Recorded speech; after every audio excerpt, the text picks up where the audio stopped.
Blimey, guy, you lot are keen tonight, and you? I've had the doorman stood here for ages. He was next to the door going, Yeah. Governor, they're all queuing up out there. Do you want me to open up? Can't, son. No.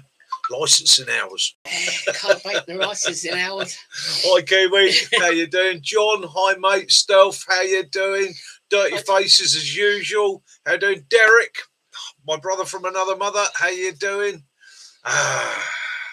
Well, they have to excuse me if I'm talking funny. I've only got one. I've only got one good ear, so I'm partially deaf. I'm stone deaf in one ear, and that's not to be going. High mid-tone deaf in the other one. So, and yeah, I've got a bit of a bug going on with it. So at the moment, it's a bit worse than normal. Hence, watching Stick's video earlier on, I was sat here for a couple of minutes thinking to myself, vag wax? Vag wax? He didn't just say vag wax, did he? No, he said Vaz wax. Okay, deaf old fart. I had some confusion. I was like, hey. But anyhow, there we go. Happy Mother's Day to all those mothers out there. Thank you. All right. Obviously, Mother's Day today, so I've been doing the Mum's Day thing, and yeah. Evening hiking the hills. Unfortunately, I missed Stix's live, which I'm gutted about. I am absolutely gutted about that. Yeah, welcome to the pub. It is Sunday night. It is relax and enjoy yourself time. And before you say it, that's not a wee sample. That is Bar's limeade. Yeah, Kaz is on the softies tonight. I am back on the Thatcher's Rascal. Good evening, Yops. Evening, Yops. Rather enjoyed that one. It's good and sweet. Lee, hiya, mate. How you doing? Yeah, so, blimey, what a week, eh? Hey, Tilly, how you doing, mate? Just getting a hot drink, okie doke, mate. Not a problem. You do that. And again, the whole thing, I spent many years pretty much as a non-drinker. Nature of jobs, work I was doing, places I've been, and so on. And I've never been a big drinker.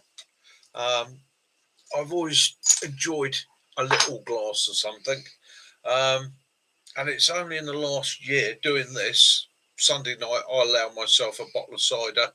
I nearly had a bottle of cider tonight. I thought, no, best not. It just helps me. That if it helps you with the ironing, then yeah. Yeah, it just helps me to chillax. Because actually, as some of you are aware, I'm actually a very shy person. I am I'm Mr. sort of grey, Mr. Quiet, Mr. Shy, Mr. Sits back, watches what's going on. So, in actual fact, doing the live stream and everything, and even talking in front of people always pulls me out of my box. However, the pleasure of that is the fact that over the years, going from being that guy that, evening Benny, being that guy that stood at the back being Mr. Quiet, suddenly finding yourself in a position where you've got to stand in front of a whole group of sometimes up to several hundred people and go, right, listen to me. Yeah, never comfortable, still isn't comfortable, but there's a buzz about it. There's a buzz afterwards. Got told recently, and I took it as a very nice compliment, that I should have been an after-dinner speaker. You don't give him a suggestion. I don't know how well that would work. Evening, mate. And yes. Well, one for you, Benny. Today I had a new Army issue hot chocolate. I like the mint. I used to love the mint one, and I like the orange one. But I had a normal just chocolate one. It was absolutely vile. Yeah. It was not nice. They've changed the recipe on the hot chocolates, I think. Somebody will have to let me know if the flavoured ones are still. Or no, you just got an odd one out. Stealth. Oh, it's snowing here. Thank you. I went off on one. I was like, bloody typical, snows on everybody but me. Because they've just upgraded our weather for this week. So me and Mac are going to have a stunningly beautiful day, apparently, to be up Hankley doing the video this Tuesday. No snow. What can you do?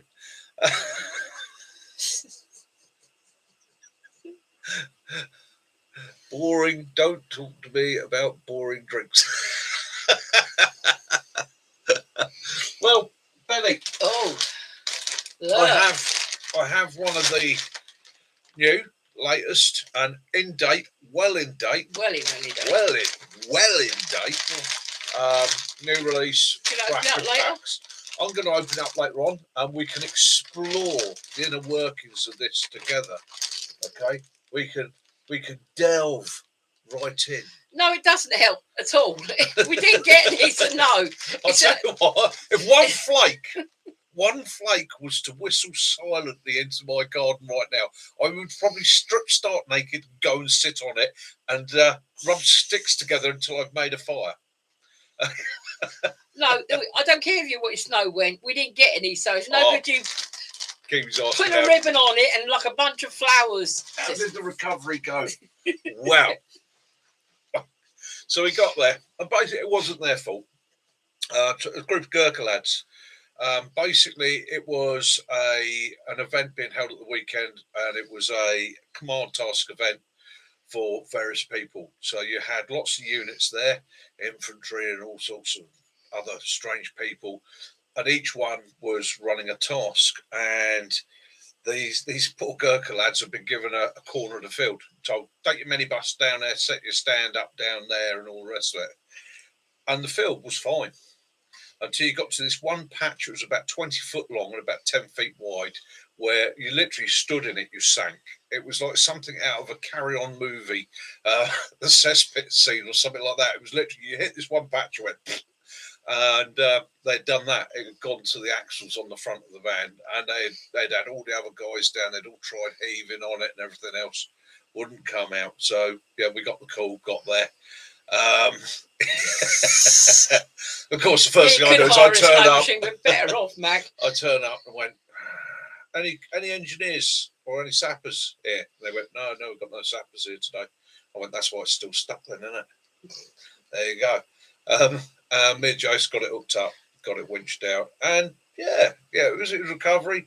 Nice thing as usual, same as the old days. As soon as we got it out, the lads are like, right, let's get you a brew and all the rest of it. We went up to their little quiet section at the back where all the lads were running or organising the event from, and it was like, come in, cheers, thanks a lot, really appreciated it. Is there anything I can do for you? And I went, yeah, give us one of your ration packs. So they did. Went like, there you go, it's a ration pack. Thank you very much for your help. We really appreciated it. And could we keep your phone number for next time? So, no, Benny, he didn't get your number. He couldn't work it out. So, Benny, I've not gone back through the older videos yet because I'm having a bit of an issue with my computer. What I will do, give me a day or two. Apparently it's on. Yeah. Well, we'll leave it at that. Yeah. We'll go back and we'll have a look, mate. Yeah. If I can't find it, then what I'll do, I will find another method. I'll message you. We'll sort something out. Anyhow, so that's it. So we're going to go through the ration pack in a bit, the latest ration pack. Ooh. This is a menu number 10. Should be interested. It's not a vegetarian one, and it's not vegetarian. Yeah, everybody keeps giving me vegetarian ones. Kitten Killer, hi, how you doing? Yeah, so of course it was Mickey ripping the mick out the Gurkhas and everybody else. But I did like the cookies and cream cereal bar. Looks like you're eating tarmac. It's black, isn't it? It's black and chewy. It looks like a little piece of tarmac Adam. Yeah. And unlike the old days, of course, in the old days, you'd have got something like a minibus stuck, and you've got an old Bedford, backed that down, roped it up, slung it into low, and hauled that minibus out. And if the minibus wouldn't come out, you'd have snapped it in half. Or you'd have got an old Rover, backed the Rover down, hooked it up, and dragged it out with that. But these days, modern army, it's great. Yeah.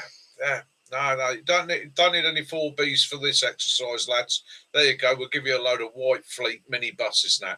You know how heavy them things are? Bloody old Citroen minibus. It was, I really felt for these lads. I was like, don't get me wrong, you're the British Army.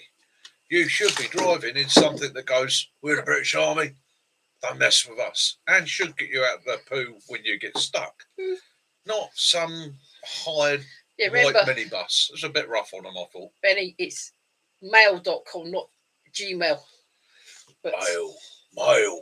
Alpha male, Studley. I've thrown myself off now. Yeah, Kaz has thrown herself off. Does that occasionally, you know. Oops.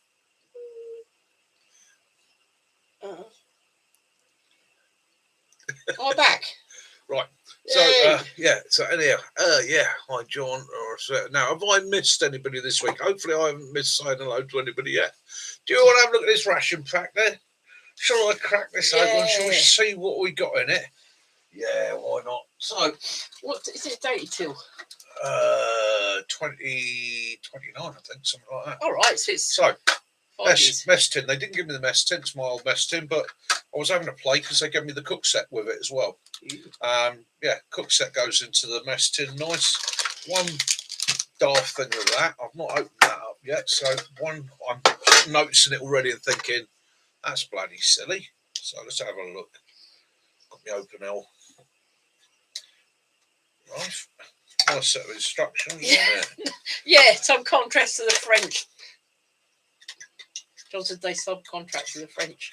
Probably. Oui. Probably. Oh, it's this Euro thing. I thought we were out, but obviously we're in. I know some of the ration packs are in French as well.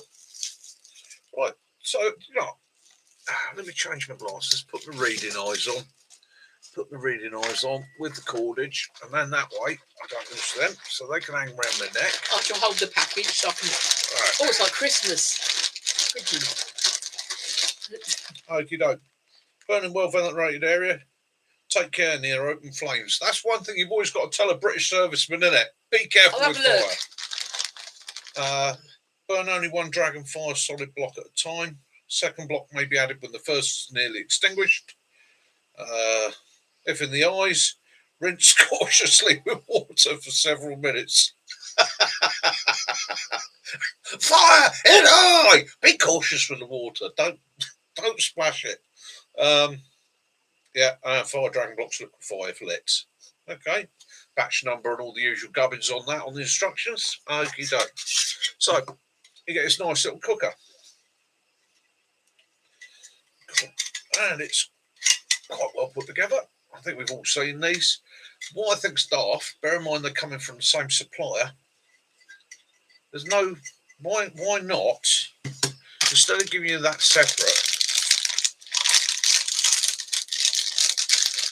why not? And I've heard this argument from a few squaddies, that's hence I know what. Why not actually supply the cook set to the British Army like that, with 3 gels in it, ready to go. Yeah, like you used to get with the old Hexamine. So it was ready to go. You got your stove issued, and it had some gels in it. You could then, if you wish, give them another supply of gels. So I don't understand why not. And you've got the little windbreak which pops on there like that, and obviously you light your gel. Position that to where you need to, and it works. Now, so a lot of arguments over this, and I have gone into it quite in depth with a couple of mates that are serving at the moment, 1 or 2 that are serving with interesting units, and I've said to them, what do they honestly think of them compared to Hexamine, right? And it's pretty much unanimous that Hexamine does burn hotter and it does burn a bit longer and will bring water to a boil. However, it stinks to high heaven, tends to be a bit of a giveaway and gives off a fair bit of light. Whereas these things, it doesn't give off as much light, it doesn't stink, it doesn't give away. And the lads actually like it, and they've got a couple of other uses for it. And as I pointed out, all the boil in the bags these days, everything boiled in the bag doesn't need to be boiled. Okay, it just needs to be heated through, which the gels do. They warm it up enough to be able to scoff it down in a hurry, which is far better than eating it cold. The other thing, same thing with the brews. Average day on the range or on an exercise or on an ops, you're not sitting there thinking to yourself, I'm going to boil the water for 10 minutes, you've got like scalding hot cup of tea and that. 9 times out of 10, you're huddled in your fucking pit, excuse my language, huddled in your pit, and you just want something warm. And it literally, I've drunk stuff that is lukewarm and been happy with it. So again, you got to think about it from an operational role rather than our role. You know, all us as bushcrafters and preppers, we're sitting there going, "Well, I boil my water for 5 minutes, make sure it's sterilised and all the rest of it." These guys ain't. Okay, they're not bothered too much about that. So that's that. And now I didn't put the warning on, did I? Oh, I didn't put the warning. I'm supposed to do this warning, aren't I? Warning. This live stream is. Oh no, this live stream may contain language that people may find offensive. I apologise for that. I'm old crusty and I'm drinking. Okay. At no time will you see nudity on this. At no time, with any luck, will you see any gratuitous violence or blood. However, the language can get a bit ripe. The majority of people that view this channel are either ex-servicemen or grown-ups. So if you have little ones with you, yeah, I apologise now if I slip up and say something that could be offensive or could confuse them. There we go. Warning done. Been warned. Right, ration pack bags. Do I prefer the bags to the boxes? Yeah, I do. I like it's simple, easy, grab it and go. Cardboard gets wet, falls apart, it's a pain in the arse. You've got to break it down anyhow. I can grab 2 or 3 of them. They're all sealed, ready to go. Dump them in the bottom of the go bag and off I trot. Simple, like it. I can then, when I've got a chance, sit down, open it up. The thick brown bag, that's handy. You know, it's at the end of the day, it's a gash bag. You're going to dump your muck in it, and if you're somewhere where you don't want to leave anything behind, you're leaving no trace for any reason at all, that's perfect because you just dump that into a pouch. All your gash goes into that. Fold it up, take it away. You're not making a mess of everything. Likes it, simple. Right, let's see what we got in here. Right, I'm going to do this. Put that on there, and I'm literally laying the bag down flat, so it's not necessarily coming out in the right order I expect. I don't think it'll be the breakfast first. No, so first thing out I've got here, so it's in no particular order. I bet I can't access it through while I'm on my phone, so I'll have to check it later. Kids go upstairs, it's adult time. Yeah, I'll try not to be too far offline, but as the cider goes down, you know it's like. So first one out is Hunter's Chicken. Okay. Hunter's Chicken. Chicken, potatoes, bacon, cheese, and a barbecue sauce. 300 grams. And that is per portion. We're looking at 489 calories. Okay. So there you go. Not a bad little scoff. Plenty of calories in that. I'll keep you going. For those who like Hunter's Chicken. I'm going to bring this to the camp as well. And anybody who wants to try them can do. Next thing's cheesy out. mash, yeah. So I don't get that. That's silly. I don't understand why your matches aren't in your sundries pack. It used to be in that bag. Yeah, it used to be in your sundries pack. The matches are just loose now. I haven't tried the new ones out, but it's still the same old problem. The fact that the striker is made of cardboard. So the matches might be it's not even waterproof. It's not even like it used to be quite stiff. But this one is like that's going to get wet. Right, sundries bag. Well, I am happy with that. Actually, in a way, that's a little bit better. You know, the old sundries bag used to be quite large and square. But this, I'm going to hang on to these because I tell you what, that's not a bad sized bag for water collection. Didn't the other one used to go out at least twice that size? And it is nice. It is a nice thick plastic. Spork hasn't changed. Still the same spork. So you know it'll do the job. It's just too big for. Benny's cat's buggered off again. Benny's cat's done right. Sorry, Benny. DJ's gone. Toilet paper. We used to have the old Toffley ones. This is. It's already brown. This is already brown. No, it's white paper, but it just feels a bit thinner. It is. Right. The quality's definitely not there. Oh wow. Hello. What's this? This is new. Oh, okay. Plastic in products. So 2 wipes. So not chemical wipes.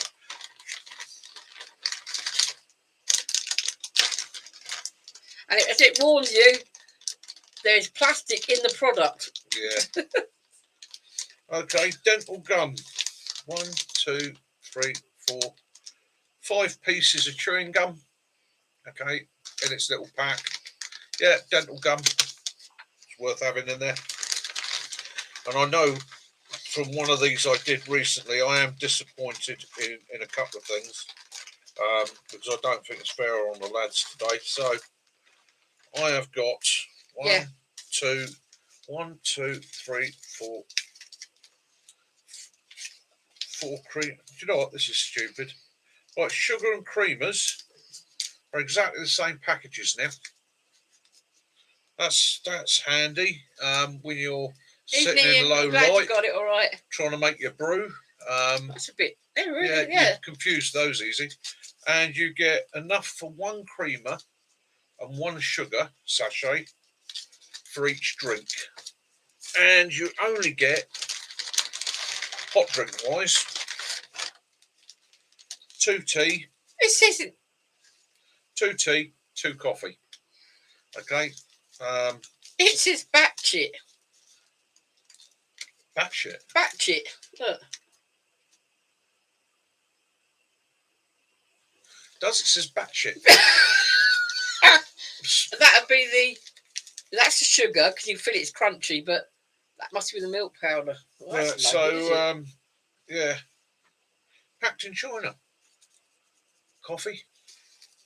It's all brown. I'm not being funny. If So you're anywhere dark, you're going to lose that. if you're anybody like me, you'd have stuck 2 of those in your mug with half your sugar to start your day off. Yeah, so that's a bit of a rip. Sorry. That's MID. like having a camouflage knife. But I do like the plastic bag. Like a kid at Christmas playing with the box. THE, TEE, Right. TE, and TEA. Yeah. Hot chocolate, 1 sachet. Same pack as the old ones. According to Caroline, it's minging now. She used to really like them. Here we go. So everything's healthy. Right, see this? Right, so the matches are loose in the bag. So's your puree tabs. Why is that not in the sandwich bag along with the matches? You know, the little nice, bits isn't and it? pieces that you're going to lose that you're going to sit there and go, I really need that, but it's bloody dark in the woods here. What am I going to do? Yeah. I So just puree think tabs. that it's daft having everything's brown. It's just every shade of brown you can think of. Vanilla flavoured cake. I'll have a look at that in a minute. Is that? Vanilla flavoured cake. Oh, I'll give that to you. I have tried a chocolate one of these, which is really nice, and you the cinnamon one, didn't you? Yep. So, Right, beef burrito styled filling with rice, spiced minced beef with black turtle beans, rice and red kidney beans. I've never had a turtle's bean before. yeah, 50 Shades of Brown, definitely. Yeah, so, and that is 408 calories. So, yeah, Cool, blimey. that's dense, isn't it? It's really got some weight to that. I'll tell you what, you want to throw this like a frisbee, you take someone's head off with that. Oh, found breakfast. Oh. Breakfast. It's silver. Yeah, means it's been around since 1944. Yeah, it's instant porridge. I think every British serviceman knows about the instant porridge. Good stuff. Put all your posters up with it. Everything. It's absolutely brilliant. Yeah. See, the thing is, it's got skim milk in it, and I actually like my porridge with water in it. Right. What is that? Cola bottles. Okay. Ooh. Cola bottles. Good evening, Gary. For a certain another channel that was taking the Mickey out of British servicemen for having cola bottles in their ration packs. Spoke to a lot of squaddies about that. Got quite upset because they said, "We don't eat bloody chocolate anymore. You turn them off." They like their cola bottles and their Haribo. So Yeah. and it is quite a good bag of cola bottles. It's quite a reasonable portion, love. Oh, okay, something that describes me in this channel. Just Cola, nuts. Cola Flasker. Caroline's doing all the translations. Just nuts. Whoa. Okay, peanuts, sticks. almonds, cashews. Yeah, seeds for allergies. See in bold. almonds, cashews, and peanuts. Sticks is on. Evening, Sticks. I'm going to chat to you in a minute, mate. We're just Sticks. We're just going through one a 2029 ration pack, a 24-hour ration pack, number 10. Right. Okay, so they've taken away all the teas and coffees. 1, 2, Yeah, 3. there's no Yorkies. No Yorkies. No. Okay, so 3 drinks. Okay. Tutti Frutti flavoured drink. I like Tutti that. Frutti flavoured drink.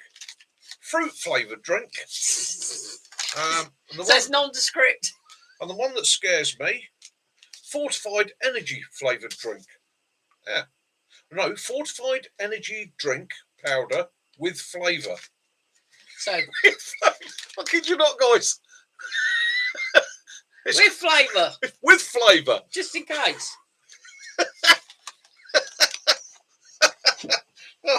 I will try that and let you know what the flavour tastes like.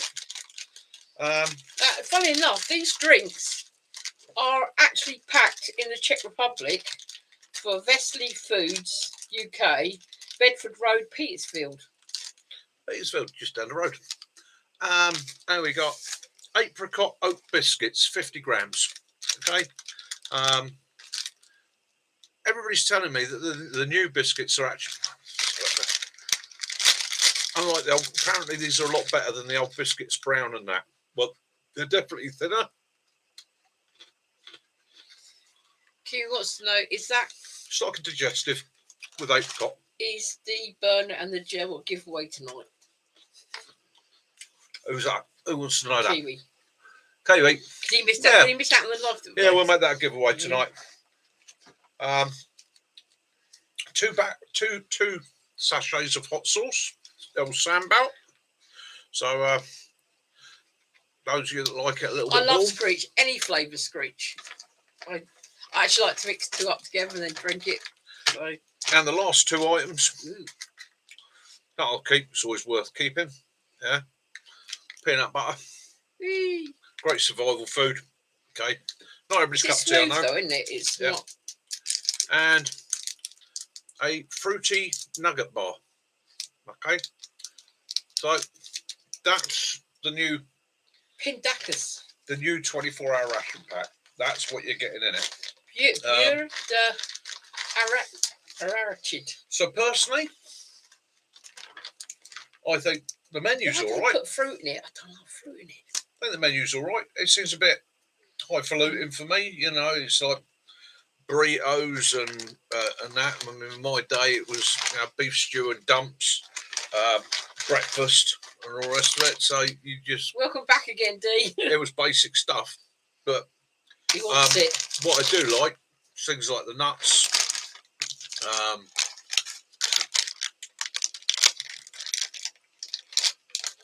All that.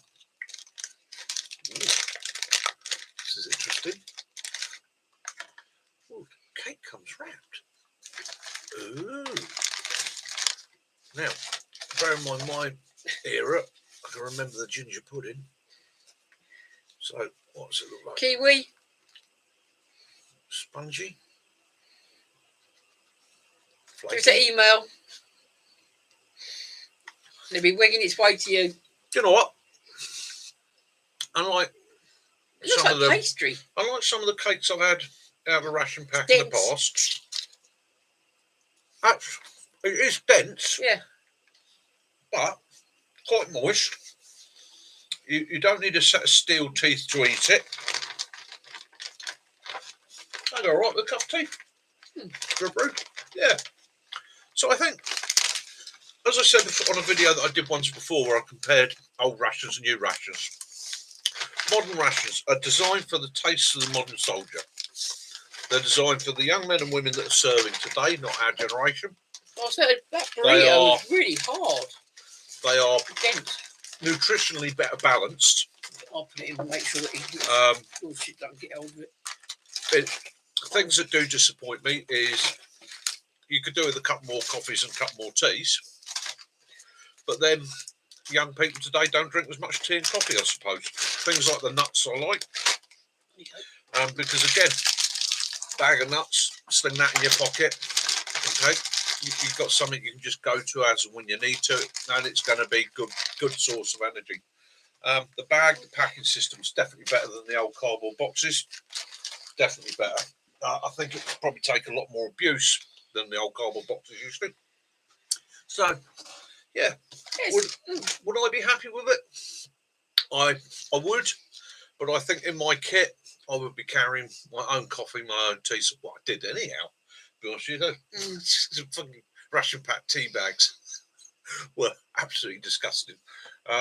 So yeah, I think that's probably the case. Yeah, I'm just hoping that they have actually in the different packs.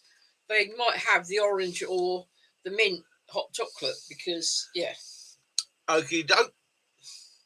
Elvis has left the building. Just dropped off baby at the UPS store. Righty ho. It means Yeah, the ad writers from Timu doing the packaging. Gary, hiya, Gary. Orange lemon screech. So I don't like the Kiwi. You get hold of us, mate. Yeah. Right, so that's gonna go. That's going out to Kiwi. Right. Yes. Dragon Gel is airportable. I'm sure of it. I think it's Hopefully, Kiwi, you in the UK, mate? I'm just thinking about postage and transport, but we will. Yeah, Kaz will sort that out for you. Yeah. So 6 Dragon Gels there and the cooker. Hi, Ray. Hi, Ray. Hope the folding's going well, mate. Hope they're not giving you too much grief. Right, and so onward. Yeah, no range card on the bag, John. No range card on there at all, unfortunately. Have you got any other bits to give away? Not in a minute. They're stuck to socks. I was going to do a video on them next week. Next week there'll be a couple more bits to give away. Next Sunday there'll be 2 more giveaways. Yeah. Okay. Yeah. Open. What I'll do, there'll be in next week's video. There'll be hidden something. Okay. If people see it, then they can say where they saw it, and we'll sort that out anyway. So we got. I see a comment there. Bacon grill. Yeah, you can't beat a tin of bacon grill. Good old standby. I've never actually had it. Yeah, it's all right. It's good stuff. What are region? 18 done, 19 more to go. These are apricot oat biscuits. They're all right. They're a bit like a hobnob. Oh. Yeah, well, it needs to be hard, doesn't it? You know, should be hard. It's a British Army biscuit. It should be hard. Should be able to throw it out of a helicopter and kill people with it. Yeah. It's a decapitation frisbee.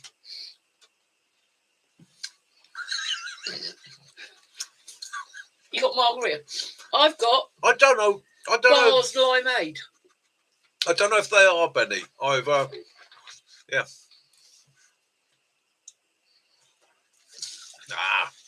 Margaritas there. Nice. Oh, banana pudding sounds nice. Yeah, it's a food. Why do we come back to food? Well, tomorrow I'm making a huge homemade rice pudding. Why do we come back to food? Survival. Okay. Because without that, we're no for the survival. Exactly. So it's a funny thing. You get some people moan, they say, bloody showing food on a bushcraft channel or a survival channel. But yeah, what does it break down to? Survival, survival, shelter, fire, water, food, hygiene, medicines. Quite simple. It's only a few basic items, okay? Many ways of doing these basic items, and everybody wants to see the fancy. Everybody wants to see the sticks rubbed together and all the rest of it. Great, that's great viewing and that's great editing. However, the reality of it is, as we are all aware, the emergency kits go for a cigarette lighter. You know, easy as fire. And the way I normally explain it to people on courses is I go, right, okay, no, let's go through it. Shelter, warm and dry. Without it, you're dead. Okay. Fire, Warm sterilises water, so without it, you're dead. Okay. Water cools, cleans, hydrates. Without it, you're dead. Food fuels your body, heals your body. Without it, you're dead. Okay. Hygiene prevents illness, so without hygiene, you're dead. Medicines, they heal you. Okay, so without those, you're dead. And it's as simple as that, isn't it? That's the simple reality of it. And the one thing that is so variable in that, out of them all, is food. Okay, there's probably only 40 or 50 ways of sterilising water, lighting fire. There's only a limited number of ways of making, well, it's not a limited number, your imagination on making a shelter, but the basic principle of cover myself with something. But did you die? It's simple. Michael I says. didn't die. I did not die at all. Kiwi finished his first drink. We better get some another one. Yeah. So, you know, that's simple. But the one thing that has so many variables is food. Okay. And one of the things that we've all come to enjoy is our scoff. Especially me. I mean, I love my food. So again, it always comes back to those things, that simple things that give you pleasure. And if you've got to the point where you're sorting out food that you enjoy, it probably means that you've cracked everything else on the list. You've got shelter, you've got a decent fire, you're now able to cook, you've got a water source, you're able to prepare food, drinks, and so on, and life has become good. Anyhow, sorry, I did want to say today. Oh, and what was it? Yeah, one of the things that nobody ever covers and is essential in the survival world is sleep. Got to sleep. You've got to rest that brain, that mind. If you don't, you become ill very quickly. And if you go without any sleep at all, I think the record is about 8 days before somebody's actually croaked it. So, yeah, you cannot physically survive with no sleep. And then beyond that, we come down to morale, don't we? So morale, food is morale, warmth is morale, water is morale, shelter is morale, companionship is morale. Okay. Fleece. So you can get it yourself. Yeah. Once everything comes together, everything picks up. You actually find yourself, or people have found themselves in a situation of going, do you know what? I don't want to be rescued. Leave us here. We're happy. Okay. So. Is Mick missing anything? That's why it always What comes have you back missed? food. What have you missed? Me. I didn't die. No, Max asking you. What did I miss? What did I miss? Yes, the hat. I left my hat at your place. He's always leaving his hats. Yeah, yeah. Always. I left my hat over there. So, which years ago would have been a worrying thing. Because that would have been a Royal Engineers beret and cap badge. And Mac being who he was, he'd have probably pooed in it and then folded it up and handed it back to me. No sleep, fragging. Yeah. So, Sticks, you still with us, mate? Sticks, you still out there? Yeah. Excellent.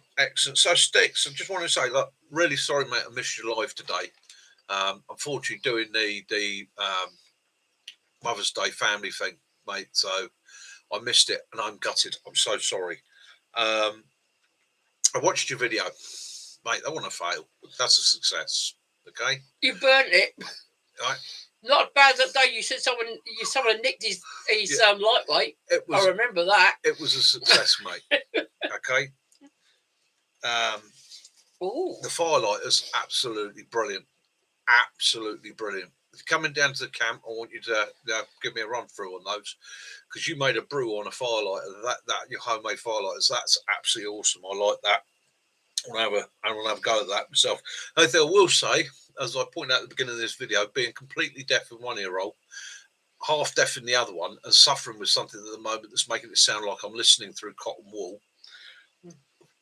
I was listening to your video and watching your video, and I was convinced for a second you said badge wax. I nearly fell off my fucking chair. I was like, what? What's he created? I realised Vazwax, yeah. So yeah, brilliant, mate, brilliant. Yeah. So be careful with the marketing. That could cause some confusions. And I will have to say, I don't know how many times I myself have struggled with something and just gone at it, and gone at it. Now, you'll crack it, mate. I know you will. You'll crack it. You will come up with the perfect system. You've got the ability. Right? It's just finding the right formula and applying it. You will get there. But I suggest you give yourself a break for a week or two. Go easy on yourself. You're pushing yourself hard, brother. You've been pushing yourself very, very hard. And sometimes when the world comes up and kicks us in the nuts, it really knocks us back. Have a break, go on to something else, have a bit of a relax to it, then go back to it, and you'll crack it. I guarantee you. It's just got to give yourself a break, and give yourself a pat on the back as well, because awesome content, awesome information, and no, as far as I'm concerned, was in no way whatsoever a fail, because that piece of cloth, before you treated it, if it so much as looked at a bit of moisture, it'd go, okay. Yeah, be like a Kleenex. Yeah, it had the Kleenex. Yeah, it literally had the waterproofing of a Kleenex before you treated it. Okay, so yeah, don't beat yourself up, mate. And it definitely wasn't a fail. And as to the other guys that were giving you support in the live stream and that, awesome. That's what this community is about. Look out for one another, advice, and help one another. Oh, Gary, in a haggis for tea. Didn't share. It's out of season. I'm not bothered. Hey, Matt, Gary's a haggis poacher. He's had one out of season. As I was saying, we used to have a 1976 FFR lightweight. 74, sorry, lightweight. And our lightweight broke down. And the shaft went on it, didn't it? Yeah. And so we left it at Mac's place to come and pick it up in a few days' time. Anyway, my friend. He rang Mac up and said, I'm coming over to collect the lightweight. And he goes, I was picked up 2 days ago. And his heart went through the floor. Mac playing goes here, and now he just said you burnt your hat. It's all right. Got to sleep sometime. You wait. Next time you go for a water bottle, mate, yeah, have a drop of screech in it. Yeah, Sticks, give yourself a break. Yeah, no, the community is amazing. The support you get all round from everybody is it's exactly that. No, like I say, I started off coming in every now and again, but I was never on screen. I was always out the way, so no one could ever see me. And then I started showing a bit, and now I don't care. I just yeah, and that's the thing at the end of the day, isn't it? It's we put effort into things. We put a lot of effort into things. It doesn't matter what you're doing. You put 100% in, and if it doesn't work out right, it can be a real kick in the nuts. I mean, you got to watch me trying to make a bow drill. There's always something in this life that you just every time you go to it, it's a nightmare. And the stupid thing is, I've done it hundreds of times off camera. Not an issue. I've made bow drill fires, must be 150 times off camera for either just the fun of doing it or because I'm demonstrating it. Not an issue. Every time I've tried to film it, it just turns into like a Laurel Hardy slapstick. There's things pinging off, there's strings breaking, there's things skidding around all over the place. It's just one of those things, and I don't know whether it's because I tried too hard or because I'm overconfident or what. But every time I try and convert it to film, just destroys me. And I've probably tried to do 5, 6, or 7, Ray Meir style bow drill fires, and just every time I try and film it, and I stop and I go, right, that went completely wrong. Calm down, cup of tea, have a smoke. Start again. Set camera to go. No, I'll practice it first. Practice. Yeah, there we go. Got the smoke's building. The embers coming up. Oh, I've got the ember into the grass. Yeah. Right, now I'll film it. Like that. Ting, ping, snap. He made charcoal. Twang. Oh, bless you. Yeah. All right. The gods of bushcraft, right? We all know the gods of bushcraft. Oh fuck no. Right? He's just the ancient god of bushcraft. Oh fuck no. He just he conspires. He says, "You will not do bow drill fires on YouTube, Mikey. Right? I am leaving that for my disciple Ray Mears." So there we go. It's all in the prep. Oh, tell me about it. Yeah, I can do a bow drill fire when nobody's looking. Not a problem. Not a problem. If you try to do it on film, it's like watching Taz, the Tasmanian devil try to do it. Kaz has watched me do it. I've sat out there for now. Not a problem. Easy peasy. Bow drill fire is not difficult. As long as you've got the right materials, the right environment, it's not hard. I try and do it for film. It's just one of those things. Every time I try and film it, or I've even had the camera fall over backwards whilst I'm doing it, and all you could hear on the camera is me going, "Come on, get the ember, got the ember." And I sort of stood up with this lovely ember, and the camera's pointing into the roof of the trees, and I'm like, "Oh." So yeah, that's the way it goes.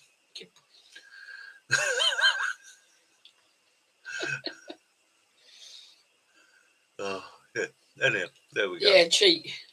Yeah, the ones that I'll breathe back in a minute, and then it's all lit. Yeah, there's it. Yeah, the magic. Oh, me and Derek were chatting about that just the other day about people, the cheats. You don't cheat, just show it. Yeah, and let's face it, if you're genuinely one of the things I want to do with my channel is help people. Give people information and knowledge so that if they ever found themselves in a situation, they know or they have an idea of what to do. And the reality of that is to show them that not every time you light a fire is it going to burst into this beautiful, perfect fire. Because anybody that does this sort of thing regularly knows there is an occasion where you miscalculate, the wind changes, something's a bit damper than you thought, and it becomes a bit of a struggle. Even the atmosphere, it becomes a bit of a struggle. Yeah. It never go. You can do it 100 times, and 10 times out of 100, it becomes an issue. The thing is, if you leave that in your video, that person that's watching is suddenly going, "Oh, so it goes wrong for him as well because it keeps going wrong for me." Then that gives them the encouragement to keep going. You know, we're humans. We're all fallible. Oh yeah, you can make yourself out to be some sort of superhero that can do everything spot on every time, no mistakes. It's not real. I'd have never spent a life of enjoying motorcycles if I'd stuck with what I was told at 15 on a push bike, which is you cannot physically ride. Spent about 2 months of me trying to learn to ride a push bike, and I just kept crashing. And in the end, they said there's something wrong with your balance. You can't ride a push bike. I reckon some of these like bow drills, you've got more chance of rubbing two flipping squirrels together and causing a spark than yeah. There's nothing wrong with a bit of Woolly Pete. Yeah, it's people that don't make mistakes never learn. Yeah, but the reality of it, people that say to me they've never made a mistake are people that have been dishonest. You know, it's when you flick your dinner on the floor, you got to put your mug down of that nice steaming hot coffee you just made yourself, and you drop it all over the leaves. You got to keep that in. Anybody that's ever done any form of camping or anything's done that, where you prepared it's usually breakfast, you know, and you. All the breakfast's done, you've got it there on your plate, you've served everybody else that you're serving, you've got your brew, you're the last one, and you just put it on the side like that, you turn around, look back, and the whole lot's upside down on the floor. And everybody's trying to finish the last, so there's in a hurry, going, "Oh, fucking sherry." It's just, that's the nature of the beast. It's like barbecue, isn't it? You're sitting there doing a barbecue, where does your sausage always end up doing? Your sausage is always the last one, so it turns across the grill and drops through like that. You get 2 minutes sufficient in the coals for it. You know, it's I like just mine well done anyway. yeah, it's just the way it goes, isn't it? Yeah. Caroline likes her sausage black and charred.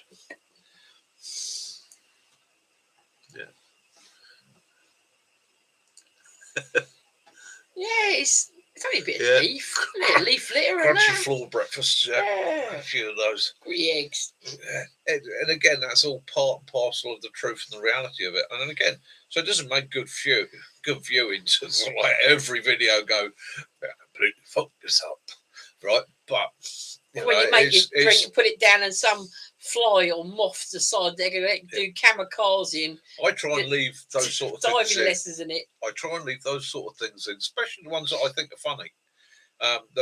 There's been a couple of my videos where I left stuff in because I thought, I know I'm going to get a bit of ribbing for that, but I'm a human being. So Like him and that squirrel. Dave the squirrel. Dave the squirrel, yeah. Dave the mad squirrel. He wanted you. Yeah. He was hard as nails, he was. Yeah. Yeah, let's face it, people spend a fortune buying muesli. I can get it free off the forest floor. Oh.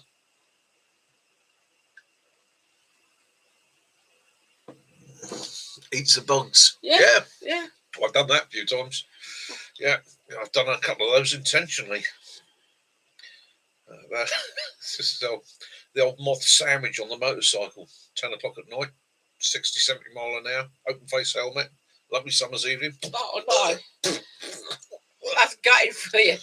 Gary said he went as a kid on a school trip and walked through on the hills and the sheep ate nicked his sandwiches.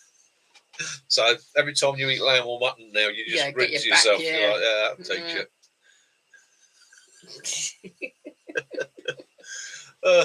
Eagle. Yeah, so it's yeah. Well, what do you do? It's a learning curve, isn't it? And it's it take failure and success as two equal things. I don't think I've ever failed at anything in my life. I don't think I've ever failed ever. I look at it as a learning curve. It's just not gone quite as I want it, but it is showing me the path of how to adapt to get there in the end. Yeah. It's like your stew don't come out like a stew. Chuff curry powder and it goes, I made curry. Yeah. Cheese toasty. Yeah. You don't do that because everyone rushed out last time. I had bloody cheese toasty. I know, that's why I said it. I just wanted to see if it still works. No, it's something I was told years ago. That if you throw these two phrases into a conversation, depending on certain times of the day, so either one of these two, Timmy. right, you'll get responses where people will go, "I'll be back in a minute. I'm just going to," right. And one of those, I was told, if you wanted to end a conference talk and the rest of it, just either say, "Right, yeah, do you know what? I could kill a bacon sandwich right now, or I could do a cheese toasty." And you'll get everybody will instinctively go, yeah, hurry up, I'm going to go get a cheese toasty. It's quite a weird thing. It's and I was just trying it out for myself psychologically. Yeah, Edison, he said he 100 ways not to make a light. Yeah.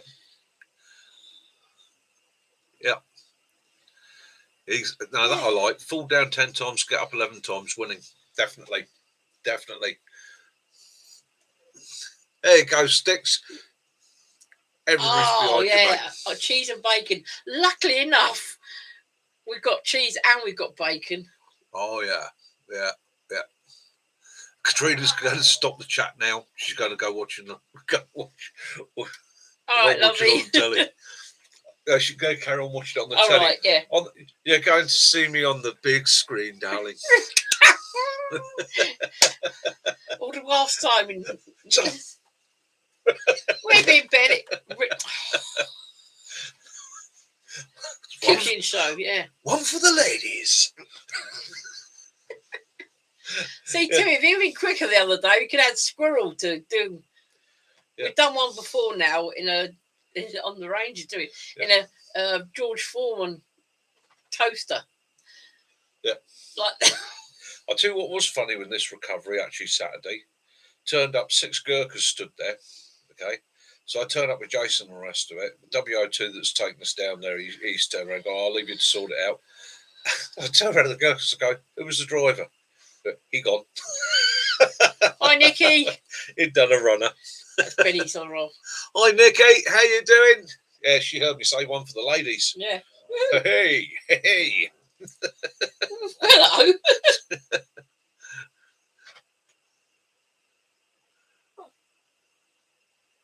Oh dear. I've told you the story before now about my mate who's Jewish, and it is, and bacon's being a small furry animal that live in the Hebrides. Yeah. Those of you that are coming to the camp remind me to tell that story because it's always a bit of a giggle. But yeah. What are you whinging for? Oh, dog's having a right old whinge under the table here. Frogs will take my boots off and smell my feet. It was your cider. That's it, Tilly. Yeah. Ow. Oh, yeah, that's great. So I'll bring a couple of ration packs along to the camp. Anybody who wants to try, they'll be there. You'll have a look, nose through them, and that, especially if anyone's got no pillow, that burrito will make a good pillow. Yeah. Or an air mattress. And again, it's one of those things, isn't it? Things move on, so stuff moves on. I've recently had a chance to have a go over and have a crack with the new rifle. Timmy's brings like nice it. to book. Very, very nice. Oh, very nice, Timmy. He can do breakfast. Oh, lovely, lovely. Yeah. So yeah, I've tried that in comparison to the SAE A2 and A3. Yeah, I prefer it. Oh, butcher shop bacon sausages. Oh, nice.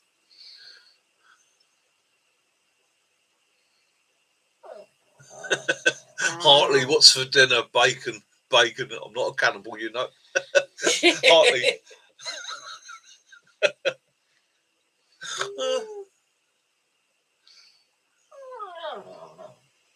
Benny, not a problem, mate. We can always sort out another one. You can always bring Nikki with you because you are aware that I have done the midwifery course.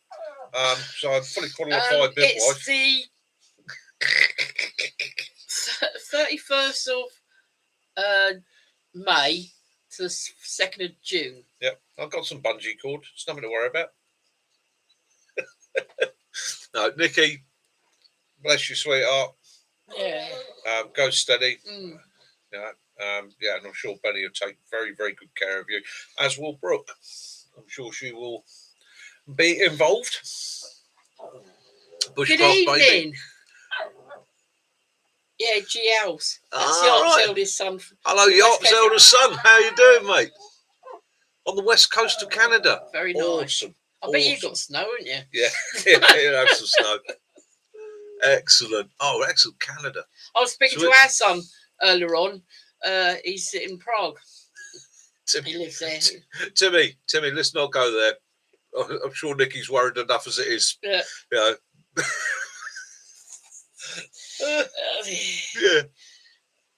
Yeah.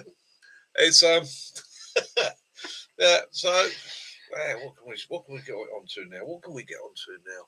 With 10 little fires already go with everyone boiling water up. Yeah. Glass more water. Grab towels. Getting stinging nettles and making cloth out of it. Blimey. Oh, they will be singing hymns about it in years to come. As the star rose across the woods, the 10 wise bushcrafters. No, that's it. You want to stay. Yeah, you've had problems, then it's understandable, Benny. No, understandable, Benny. You stay there, take good care of her. You know, exactly that. And I would be exactly the same in the same situation. You know, if Kaz was pregnant, I'd want to be nearby. You know, it's take care of your loved ones. And that is the first rule, isn't it? We all love doing our bushcraft. We all love getting out. We all love making our videos. We love running our channels. We love doing our bits and pieces. You can never get away from the first rule is family. And I know I've just hit on something there that I have done it in the past, and I am sorry if I've offended any of my Christian friends. Okay, with my irreverence, I do apologise. That was a bit mean of me. However, it just gave me a funny picture in my mind. I'm not saying that Benny is, in any way related to. So yeah, but again, you've got to look after the. Are you working that weekend? No mind, Kiri. We're doing some more. Yeah, we're going to be doing some more. What we're going to do. I'm going to look at doing an autumn one as well, because we normally get some good weather around October. So I've already spoken to Gareth about doing one in October. So we'll be looking at sometime in October doing an overnighter or a weekender up there. To do one further up north anyway. Yeah, and I'm also hoping to dive out around the country a couple of times this year and do some more. So maybe, Benny, I'll get up to visit you and Nikki. So like people's look. Yeah, wow. Yeah, brilliant. And again, it's about family. It's about your loved ones. Look after those first. Put those in as a priority. It means you can't do a video one, and I've learnt this lesson. If it means that you've got a choice of doing a video one week or looking after those you love, the willows in the house, because nobody out there will condemn you for it. Okay, I've had 1 week where I failed to put up a video. And I came up on the live stream and I was so apologetic, and just everybody in the comments and everything's like, don't worry about it. It's not a biggie, look after your family. That's old like Whitetail. I tried going down a flipping country road, bumpy one. That didn't bloody work, did it? I had a pregnant Caroline on the back of a Kawasaki 1100 Katana. Yep. And we were fair shifting, weren't we? Yeah. We weren't hanging around. I found every bump I could. I found every twisty, every bend. I was also accelerating, lifting the front wheel, dropping it. In a Silver Jubilee TR7, low to the ground. No. Yeah, I tried everything. That is 7. Your brother's got 8. Yeah. I tried creeping up behind Kaz a couple of times, and that didn't work. Yeah. So yeah, nicely said, Lee. You're in our prayers, Benny. Yeah. They're nice and toasty, warm. They don't always want to come out. The babies. Oh, babies! Sorry, guys. I went off on a complete tangent there. Yeah. Happy place time. All these bushcraft uncles and aunties. Yes. Oh, yeah, Benny. Just say that. All these uncles and aunties all in the bushcraft world. Yeah. That's not a problem. And sticks with he's with Sky as well. Yeah.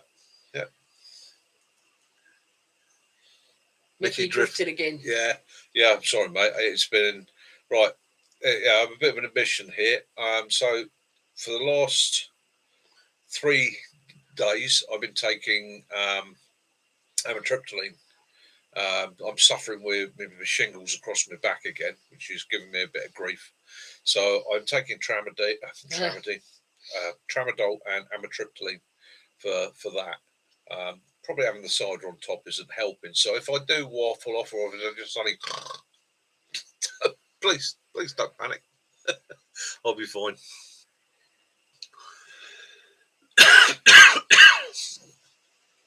Yeah, so again, and we have to deal with these little trials and tribulations of life, don't we? Yeah, we do. Definitely. So,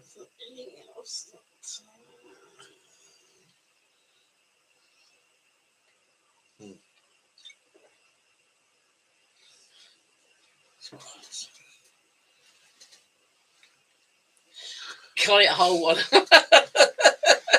That's one of the oldest in the world. Service.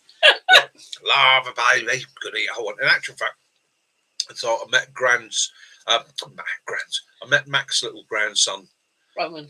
Day before yesterday. Yeah, and his granddaughter. We've seen Flo before. Yeah, met Flo before. Yeah, absolutely stunning. New life. Do love it.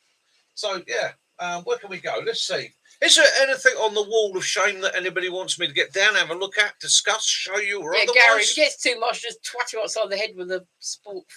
Yeah, wouldn't be the first time. No worries, Kiwi. You enjoy it. So, if there's anything back there, bags or any kit that you can see up there that you want me to explain, go through with you, can do.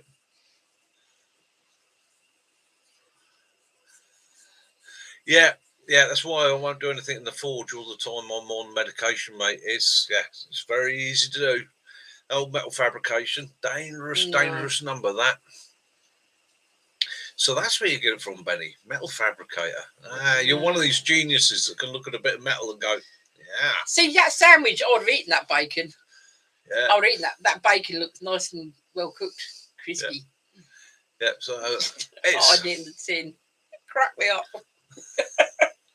Benny, did you find his thumb? I had a mate shoot the top off of his left index finger, about there. I spent weeks trying to find that. He wants to know what's in the camo bag right behind you. That one. This one here. Nothing at the moment. That's that basic bag. I've got it down. That one's empty, ready to set up for the weekend. Or if you need that one, that is a respirator bag or GSR. Now, these are brilliant, boys, for those of you that are into your bushcrafting and your prepping. That was from... on the wall, Mick. Okie doke. Right. On the wall.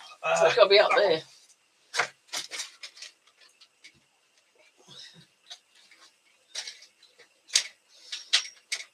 He lassoed everything to the wall now. That one there. It's nice, small. It's actually top bag. So I keep in that is a spare bit of fat wood. Base it in a plastic bag, all ready to go. Yep. So if I'm getting any training courses or I'm going to do anything with the scouts, I've got a bit of fat wood that I can literally grab, take up with me, and I can tell you now, guys, there's nothing more fun than having 20 or 30 scouts all sitting there making their first fire with a bit of fat wood. It's great fun, very satisfying.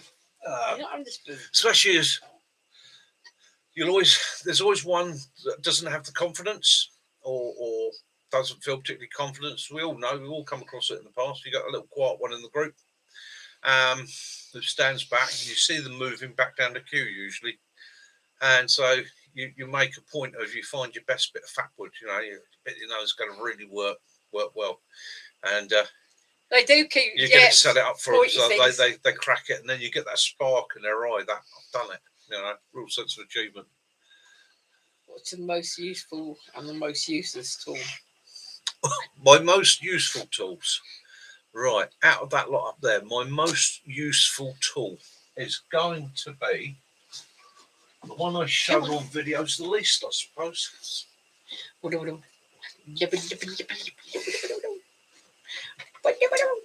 My most useful tool is that bill hook. Okay. That is a beautiful tool to use. So if any of you out there that doing the bushcrafting, I know Sticks has got one. Keep your eyes open around the car boot sales and things like that. Get yourself a bill hook. Okay, these are an absolutely fantastic tool for working out in the woods, and that you can use it as literally, if I need to dig a hole, I can dig with it, cut with it. Absolutely superb. The most useless tool up there? Oh yeah, definitely. The most useless tool up there is that one. Is the SA80 bayonet. Okay, it's useless. Okay, that's all I'll say about it. It's only got one job. Everything else that you think it might be good at, it isn't. Okay, simple as that. It's an offset bayonet, so obviously the barrel of the weapon is designed to be there. Oh, that one. It's quite broad, quite pokey. Okay, but they do have a failure point here. They have a habit of snapping off there if you're trying to use it for prying. That is actually another knife. The one that's in the Kydex. That one, yeah. That's actually a knife that he made himself. Oh. that's I was making. Okay, so I had some friends within a unit that basically we were chatting one day, and they said, like a little knife that I could hang around my neck. We were talking about neck knives. Well, something they can hang around their neck. There could be a really rapid deploy, small, discreet, and efficient. Okay, and what I came up with was a one-piece construction like that. So the idea is your hand can't slip through it. It's got a very short blade, very sharp. It's made out of tool steel. Okay, very light and efficient. Quite strong. You had it in the dark up there. Yeah, it's about 4 mil thick. Okay, and the idea of this was it could be used in your hand. It fits any way that you need to. And again, bear in mind I designed this for military use. And also would roll, can be rolled in the hand as a, not that you would ever use it for that role, but that was, so I made up a batch of about 20 of these that were he made presented to a military unit. Clicky. Yeah, and that was actually the prototype, and it went into a Kydex sheath that locks, go around their necks, and if they needed it, got it there. And from what I gather, they've still got them. Quite simple construction. Kiwi's never heard of Fatwood, so can you explain? Fatwood, okay, Kiwi. So let's get a piece out. He's getting his Fatwood out for you, Kiwi. So, Kiwi, if you think of a pine tree, obviously stood up vertically as it's growing, pine trees are full of resin. And in that resin, they have a very high level of turpentine. In fact, turpentine used to be used brush cleaner, used to be used in lamps, it used to be used in metal preserving. It's a flammable liquid, and it's basically it's in the resin. When the tree dies, what happens is the turpentine sinks down under gravity down through the tree. And as the tree decays and rots, the turpentine just builds up in the roots. So the roots of a dead pine are the best source of turpentine. And what happens is it comes in the form of fatwood like that. So basically, all that is a piece of pine that is completely impregnated with resin and turpentine, which is flammable. Now, you can also get this on the knots on the branches. So if you find a fallen pine, if you trace the branch right down to the end nearest the trunk, and in an ideal world, cut a slot each side of the knot where the branch joins it and snap it out, you'll find there's a nodule on the end, normally sort of 1.5 inches, 2 inches long, and that will be full of the resin as well. Now, the nice thing with it is let's see if I scrape. If you, I'll just prep some for you to give you an idea. So, you see, by running that down there, you scrape up a very fine shaving, and that shaving will take a spark. Literally with a ferrocerium rod, or if need be with a match, you'll light that. And you can take a piece of wood, piece of fat wood that thick, and hold a match to it, and that will light and burn like a candle. So it's a great resource, but you need a pine wood. So you need to be able to find pine trees to get it. If you can't, you can buy it online, and there are companies out there which will charge you many pounds just for a couple of sticks. However, we have a company, I'll just see if I can find one of their leaflets. I'll leave you with Kaz a sec. I'll leave you with Kaz a sec. I'll find the flyer, or at least the box. I'll get details for you. Yeah, because you'd actually buy the box load. Yeah, these ones, because not everyone has the access to the woods where they can get pine from, and if you buy like the individual, but you can get some on eBay, and they charge you like £5 for 2 little tiny pieces, whereas £9.99 is. You can get yourself a box like that, which is absolutely brilliant for fire lighting at home and practicing your bushcrafting skills, putting in your survival It's a kit. Better Wood products.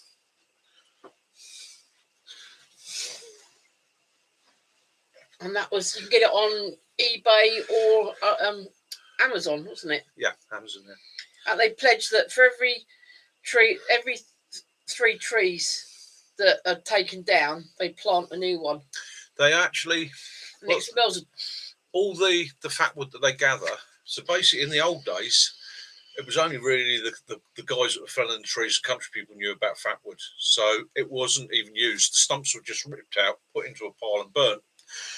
With the advent of people looking for green resources, renewables and so on, this has come to the light and it's become more and more popular as a firelighting technique. If you've got a log burner at home or a fireplace, a simple stick like that, just cut into a few shavings, will light and get your fire going. When I get your email, or when I check the emails later, I'll send you the link for that.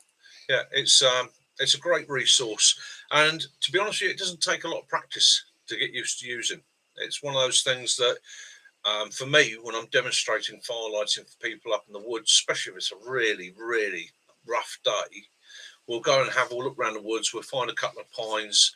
I'll show them where they will find the fat wood, but obviously I don't want to damage my trees up there. But I'll have a couple of sticks like that, and I can get them whittling down into shavings, into small pieces, and lighting their own fires. And again, it's that whole thing of it's trying to do it. If I've only got half a day for say 15 people, in that half a day, I'm trying to give them the confidence. Yeah, it's just pine. I'm trying to give them the confidence in the ability to get a fire going. That's, it's once somebody's lit a fire in the woods, they built their first fire in the woods, and you've given them the basics of how the principles work. Yeah, you've given them a survival tool that they'll carry with them for life. And again, it's that sense of achievement. It's a funny thing. It's that oldest friend fire. Wouldn't be here now if it wasn't for some guy called Og who managed to get a fire going in the mouth of a cave, probably by accident. Probably set fire to Grunt. Grunt was last seen legging it across the savannah, setting fire to all the undergrowth around him, screaming. It's all right. Strange brain. It's been injured a few times.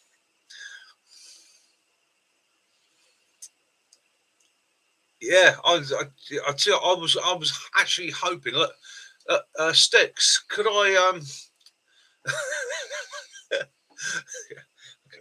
get him to sponsor me, send me a sample, I'll do a whole video on it. Yeah. And then when he's a multi-millionaire selling his Vazwax. Saying that though, well, I used to buy a product for my surfing, didn't I? Called Sex Wax. Yeah, you used to have sex wax. Yeah. We used to have stickers all over the car. Yeah, Dr. Zog's Sex Wax. Dr. Zog's Sex Wax. It was used to wax a surfboard with it. Absolutely brilliant. Sort of applies your grip. That good Jimmy stuff. Says, "Oh, thought it was Ugh." Yeah, outer bark from birch works a treat. The paper, and also if you take a piece of birch bark, place it down, look at the white, scrape the white off. You've got a pink layer underneath, and that pink layer is the layer you're after. That's where the birch oils are. Scrape that into a fine dust or powder. Hit that with a spark. That'll ignite, and the rest of that piece of birch bark will ignite. Is that where the song comes from? Good news, great balls for fire. Could possibly be, my friend. Could possibly be. You never know. Had a few moments. Did I tell you guys about my incident with bleach wipes and wet wipes? Don't confuse the two. No, I don't. You did you? No. Yeah, saddle soap. Yeah, saddle soap. I've got a bottle of that actually out in the shed. Always got a bottle of that floating around.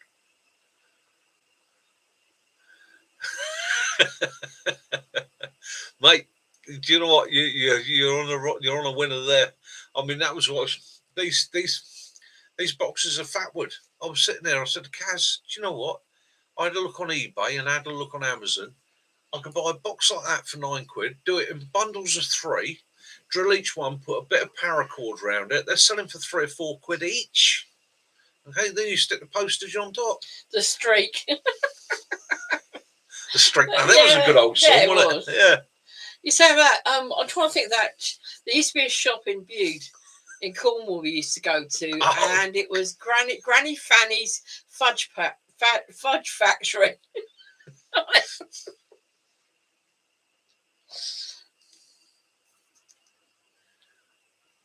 Benny's bushcraft, my birch.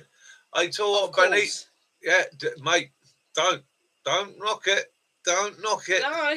Look at some of the kit that's out there. Look at what some people have come up with. Now you're a man that's worked in metal fabrication. How many times have you looked at your gear and gone, little workshop, I could be knocking out? Or you looked at kit that they're selling on Amazon and things like that, and you look at that kit and you go, I'm doing it all the time. Sit there in the forge and I go, do you know what? I can make that. When you guys, And you've got to get one of those big tins, though, Yeah. Benny. You can get yourself you can make barbecue. it's like grills. I'm screwed if I'll pay 150 quid for a folding grill.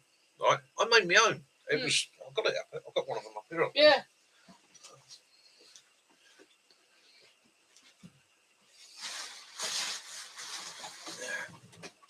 Oh, yeah. Oh. Another one that he knocked up in the forge.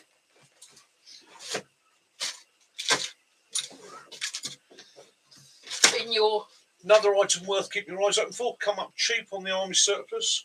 Czechoslovakian day sack. It is just made of heavy plastic. Yeah. It's a simple, big old bag. Absolutely brilliant if you're into shooting and you're doing game and things like that.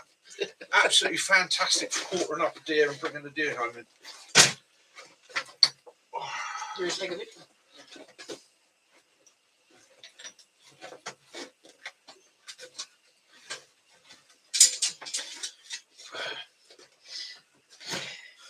Yeah, so I was looking at grills and how much they were charging for a simple grill. Yeah. Okay, so top of my grill. That with the. All that is some cheap rebar, a couple of bits of angle iron and the hooks, and then I made up the legs like that. And all that happens.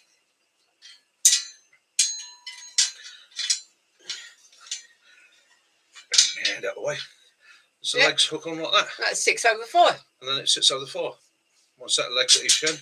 Whole thing folds up, goes in the bag. And I think cost-wise, including the metal, didn't cost me any more than about 6 or 7 quid. Other than that, it was a couple of hours thought and a few hours cutting and grinding. And then got the old welder out, zapped it up. The white ones, the bark, when you stop pulling at the bark, it's like paper. Yeah, the old silver birch. You can actually rub the inner part, can't you, and cause a powder. Yeah. You can ignite the powder as well. Yeah. Yes, the silver birch is one. If you're Northern European, especially, or Northern America, or Northern Hemisphere, really, there's a band around the Northern Hemisphere where the silver birch grows, and that is for us as Northern Hemisphere people our survival tree. That was one of the trees that helped us to survive in some of the worst situations because it's edible, very bitter. You can extract the sap from it. You can make wines from it. You can extract sugar from it. You can extract tar from it. You can make oils from it. It will light readily even when wet. Okay, so literally, there's no part of the tree that you can't use, and it was seen as fairly sacred. There's lots of groves where it'd be looked after and grown and taken care of, so that people didn't damage it. Because when times were really severe, it was a resource that you could go to.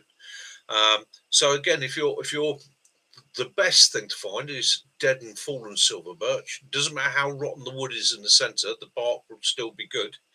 But if you had to take it from a live birch, take your time and just peel the small fragments of paper from the outside so you don't damage it.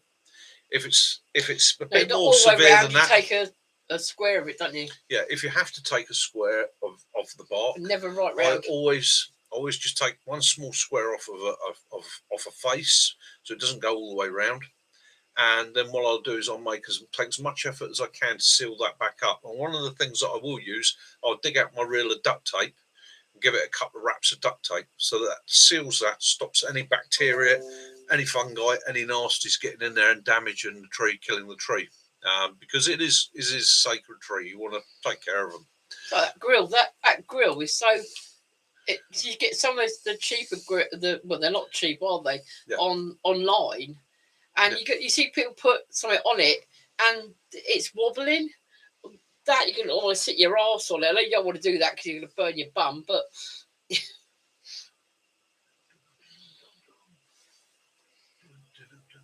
What are you looking for? I'm just looking for one of my books.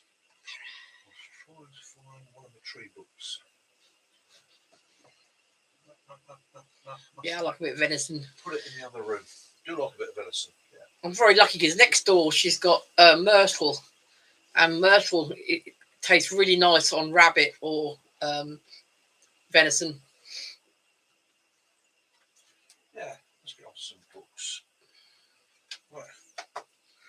Kaz bought me a book the other day. I've seen Haynes manuals for years for all sorts of subjects other than cars. One that's always made me laugh is was it the Haynes manual for sex? But Kaz picked me up that Slow tech. Haynes manual for slow tech. Okay. Yes. The perfect antidote to today's digital world. And this is a lovely book, and it goes through. It's not an in-depth. I wouldn't say it's a prepper's or a bushcrafter's book, but it's got some nice, simple techniques, methods, tools, equipment. It covers. Let's see. It covers forge, carve, weave, mold, ignite. Yeah. So there you go. It covers basic forging, the history of it, what's behind it, how to set up a basic forge, carving, weaving, moulding, and igniting. So it covers fire, cooking with fire, covers working with the earth, working with wood, working with stone, including flint knapping, and water. And it's, yeah, lovely book, well worth a buy. You've got little things like how to make ginger beer, how to make your own cider, how to preserve a skin, water collection, carving, sharpening your tools, how to make a willow basket, how to whittle a wooden spoon for those Ray Mears fans. So, again, never stop learning. Never, ever stop learning. Yeah, brain tanning. Yeah. Yeah, it's a case of the information's out there. I mean, what I say to you, Kiwi, you can have a look back through a lot. I've done 290, I think, odd videos now. They're not all brilliant. I'm no presenter. I'm no videographer or anything like that. I'm just a guy that enjoys what he does. You can go and have a look at Benny's. You can have a look at Sticks. You can have a look at Derek's, Hang Tough. There's many people out there doing stuff. Go and have a look through them all. Okay. Literally, if there's a technique you want to cover, you want to learn, YouTube, type it in, have a look. And I don't say necessarily you have to look at mine. That's why I might introduce Sticks. It's plant dyes. Yeah. Go and have a look at that. Yeah. Now, my secret to survival, the thing that I always come back to time and time again, especially in this uncertain world that we live in today, where people are quite worried about what could happen, what could occur, it's quite simply, I say, look at history. Okay? Our electrical history, our time of the electric light, for the average man, is only 100 years old. Okay? If you go back to 1920, no, majority of people didn't have electric lights, especially not in the rural areas. Okay, you'll be lucky if they had gas. How did they get by? And then if you go back another 100 years beyond that, how did they get by? They succeeded. They were successful. They got by. So if you take what you know of the modern world today, i.e. the science, the medicine, the cures, all the bits and pieces we know, and you combine that with some basic old skills and break it down to shelter, fire, water, food, okay, you're laughing. Okay, it's not going to be difficult. If the world ever goes to crap, those that survive are actually going to be a lot of very patient, calm, easygoing people that have spent a bit of time PJ. learning their environment. So again, it's nothing to be afraid of. Perhaps Lee, you'd like to show people how to make a spoon when on the camp. Yes, that would be nice, Lee. Yeah, looking forward to anybody wants to come down and showcase anything on the camp. Yeah, do so. Anything you want to showcase, you want to show, demonstrate. Yeah, it's about being there and enjoying ourselves. Okay. BJ, hello mate, how you doing out there in the States? Hope the family's well and I hope the weather's good for you.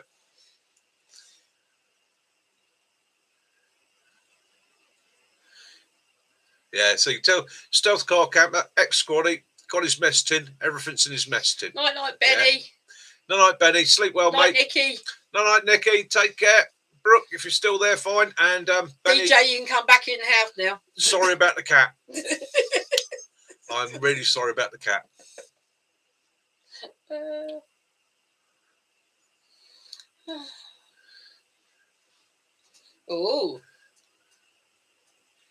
Oh, sounds interesting. Oh, sticks. Oh. Oh, hot chocolate. Yeah, that sounds good to me. Sounds good to me.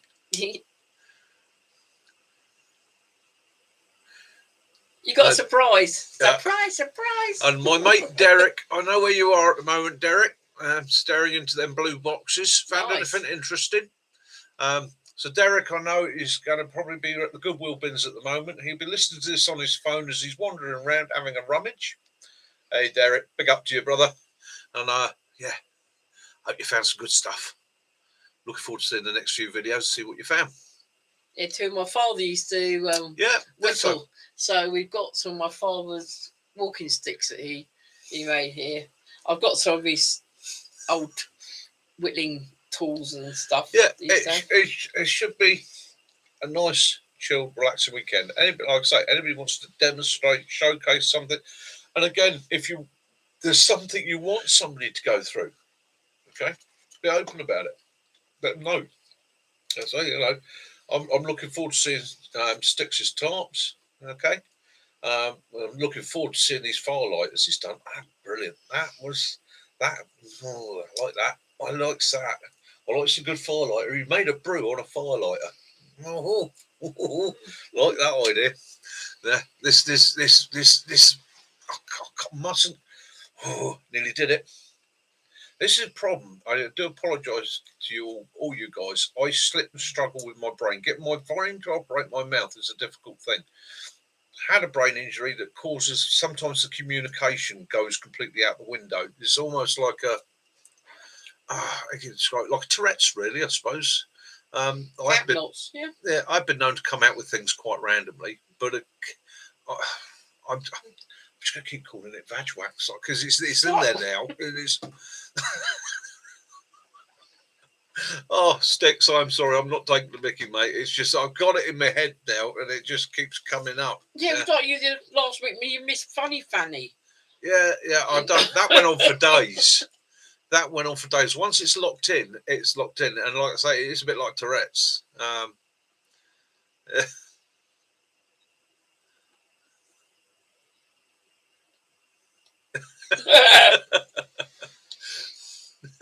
We're in Scotland. We went to Vag Mountain, didn't we? Yeah, we did go to Vag Mountain, didn't we?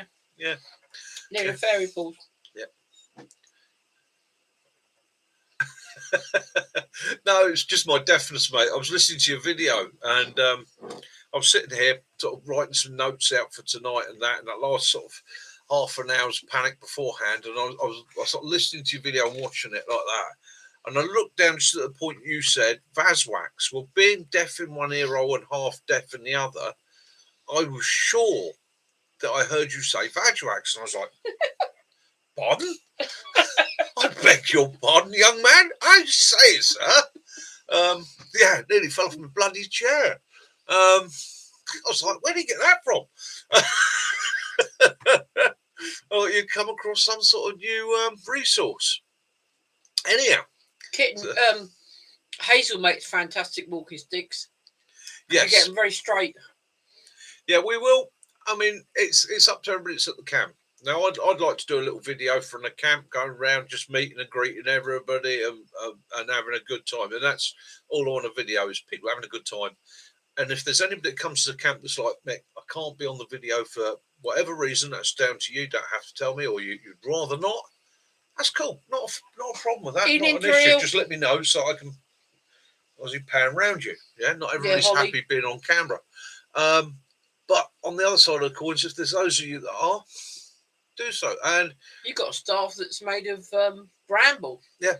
And any of Lovely. you that want to do your own video at the camp, do your own video, because one of the reasons for me doing this camp is I'm aware that I am really lucky in having the use of a bit of private woodland, and not everybody else is. So not everybody else can just go and do a fire. Not everybody can just go up and throw up a shelter in the way that they would like to.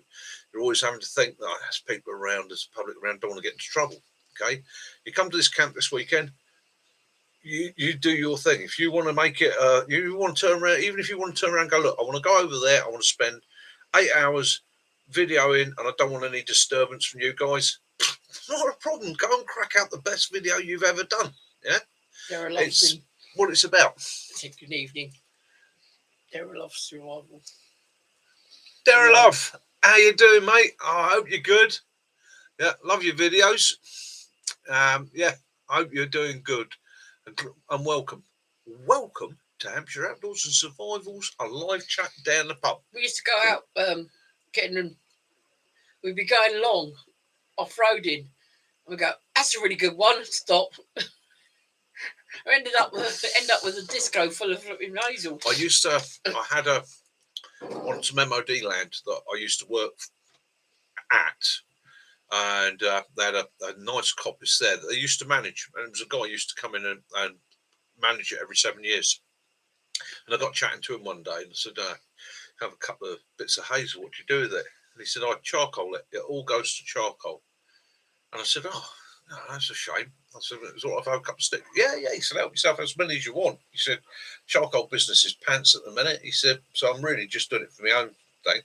Now, because his family have done it for generations. So he said to me, he said, I'll show you some tricks. He said, if you're prepared to be patient and wait a year or two, he said, try this. And what he did was he would plant honeysuckle at the base of a hazel stem that was as thick as your small little finger. And then what he'd do is very carefully train that honeysuckle onto the hazel. And he would leave it for the 7 years. So that by the time the 7 years was over... What's that stuff one? Big one.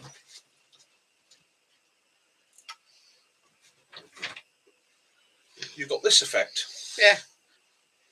This is one my father made with the fox head on. And this is hazel that the honeysuckle's growing around. Yeah. And basically, this is all hazel. There's no honeysuckle here. The honeysuckle actually ran through this piece here, constricted the hazel, and you ended up with this deformity, which actually gives you a beautiful, beautiful piece of wood. The other thing he did was he said when they used to make crooks in the old days for shepherds like this, yeah, that's the wits. Rather than making it in 2 pieces, as done here, they would take a piece of hazel and they used to get small pram wheels, take the rubber tire off, and they would train the hazel around the pram wheel. They would tie it to the pram wheel so that it grew in that arch. Okay, and then of course what it does is it follow the wheel round to a point where you decide, right, that's good enough.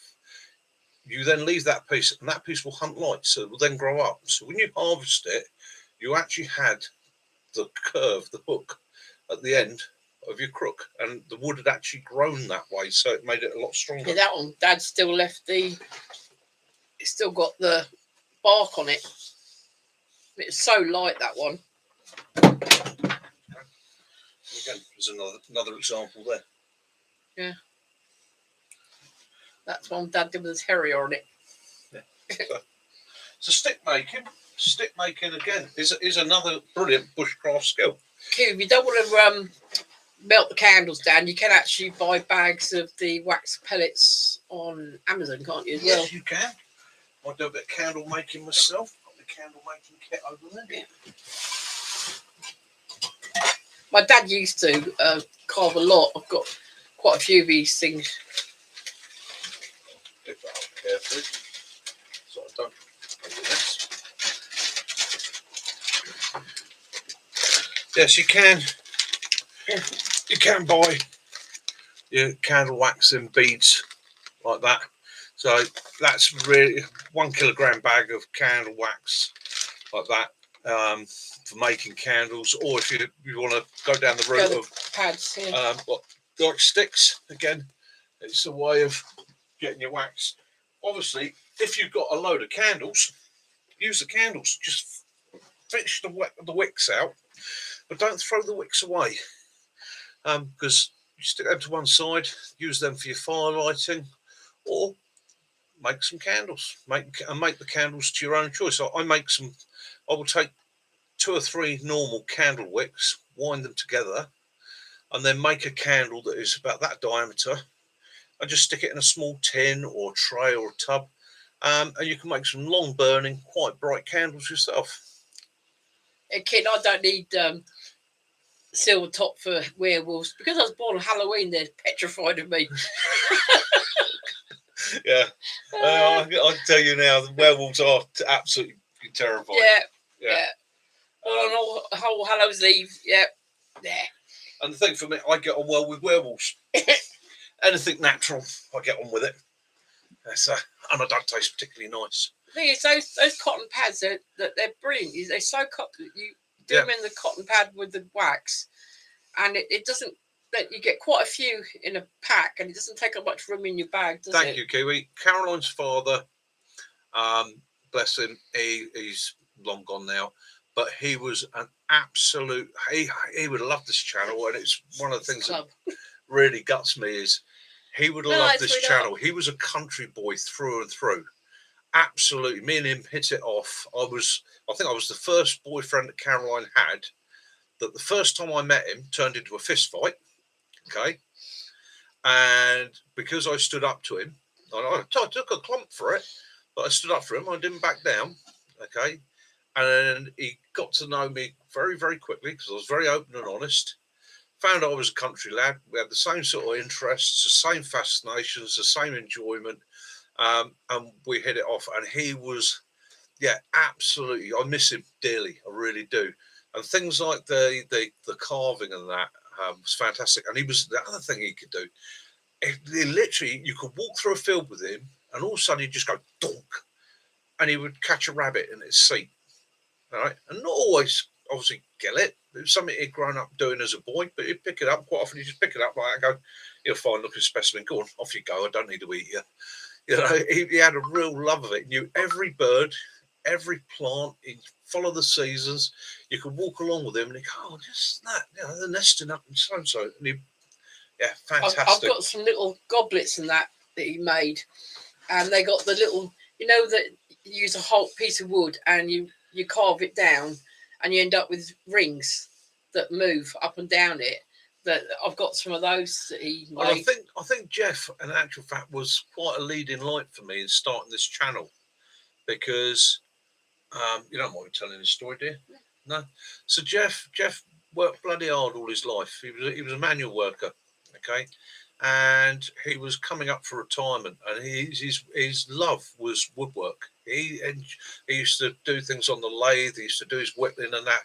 And he decided what he was going to do for his retirement to set himself up with his own little workshop in the shed, make bits and pieces, and sell them at car boot sales. And that's all he wanted to do with his retirement. Absolutely looking forward to it. And he was getting his kid together and that. And unfortunately, he lost his life to an aneurysm before he got a chance to retire and take it up. Okay, and that hit both of us. Obviously, Caroline worse than me, but it hit me hard because he was a strong, fit guy, Good Sussex lad. And I realised that I got to a point in my life where I was like, do you know what? That could happen to any one of us at any time. Do the things that you want to do. And that's a life lesson I've carried on from that. Do the things you want to do. Make every day the best day you can. Yeah. Always try and see the light at the end of the tunnel, and always try and go to bed with a smile on your face. And simple as that. He got his thumping stick. Oh, and I got his thumping stick. Yeah. That is hawthorn. That's a hawthorn root that my father dug out while he was pulling down an old bungalow at a farm for his friend. He saw it and he just went, "That looks like a club." And it looks like a bone, and my mother hated it, so you have to keep it inside under the. Yeah, it's like a jar. It's got faces in it. It's when I first met Jeff, first actually met Jeff, sat down, had a cup of tea with him and all that sort, and we were chatting. This was hanging on the wall behind him. You thought it was like a prehistoric bone. A prehistoric bone, and he just looked at me and he went, next time, it won't be my fists, it'll be that. There. And I looked at it and I said, you know what? That is the most fantastically beautiful piece of wood I think I've ever seen. And he sort of looked at me, he went, you really think so? I said, yeah, that is absolutely fantastic. And he went, oh, so do I. He said, everybody hates it. He said, but it's just something about it. And that was it. That's what clicked with us. We just literally ended up, I got it down and was admiring it. So just how the wood twists and turns and that. And yeah, it clicked. And then over the years, we just found we have more and more and more and more in common. We both shot. We both loved the countryside. Funny enough, that was once hanging up above where you used to sit. It was, wasn't it? Yeah. One day we were having a row and it come off the wall. Off the wall, hit me and in the back hit of the head. straight on the head.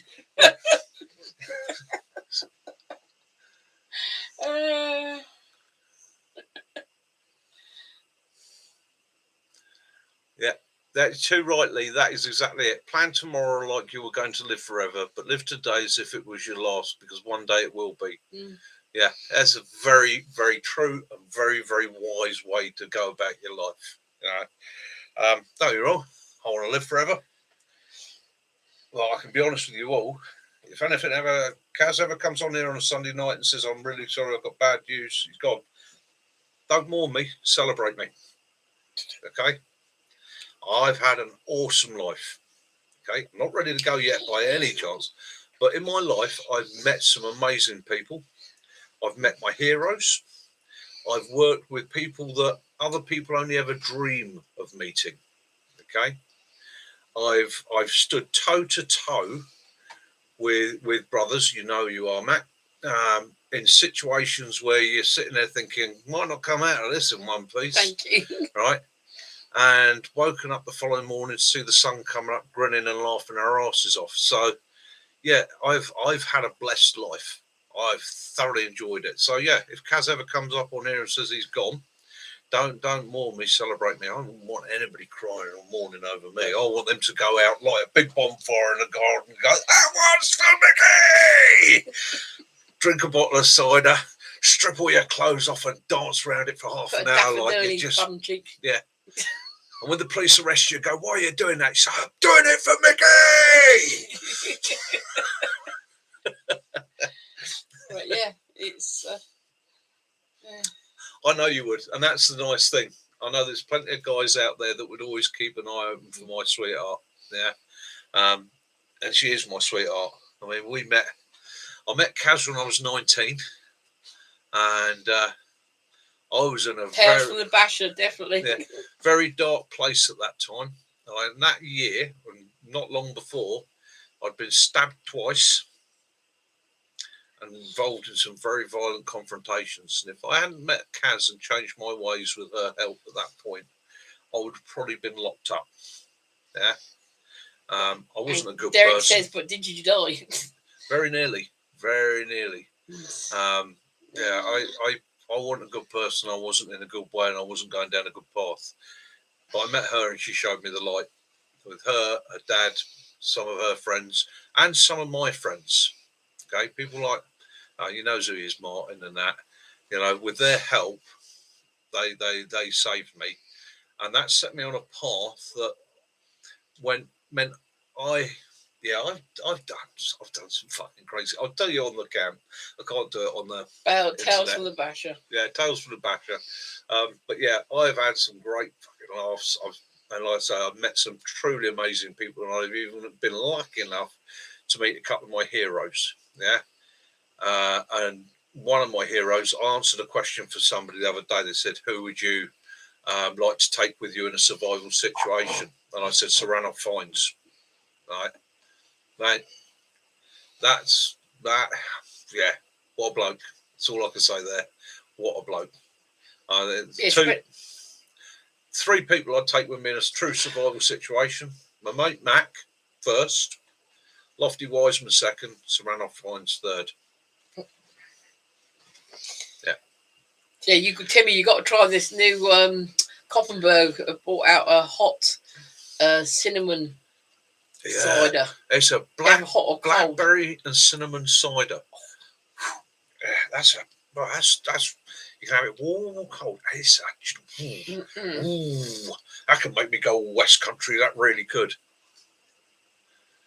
I'm not, unfortunately. The Bushcraft show, love to go. A little bit expensive for me, and a little bit of a schlep. Yeah. I knew there'd be people like that. Ran off.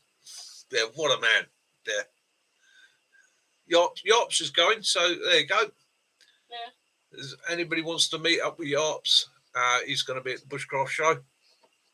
Yeah, I'll be there at the Kaz will be along at the camp. Yeah, it's just one of those things for me. Financially, it's just going to be too tight. I've got so many other things I want to be doing this year. So I looked at it and went, you know what?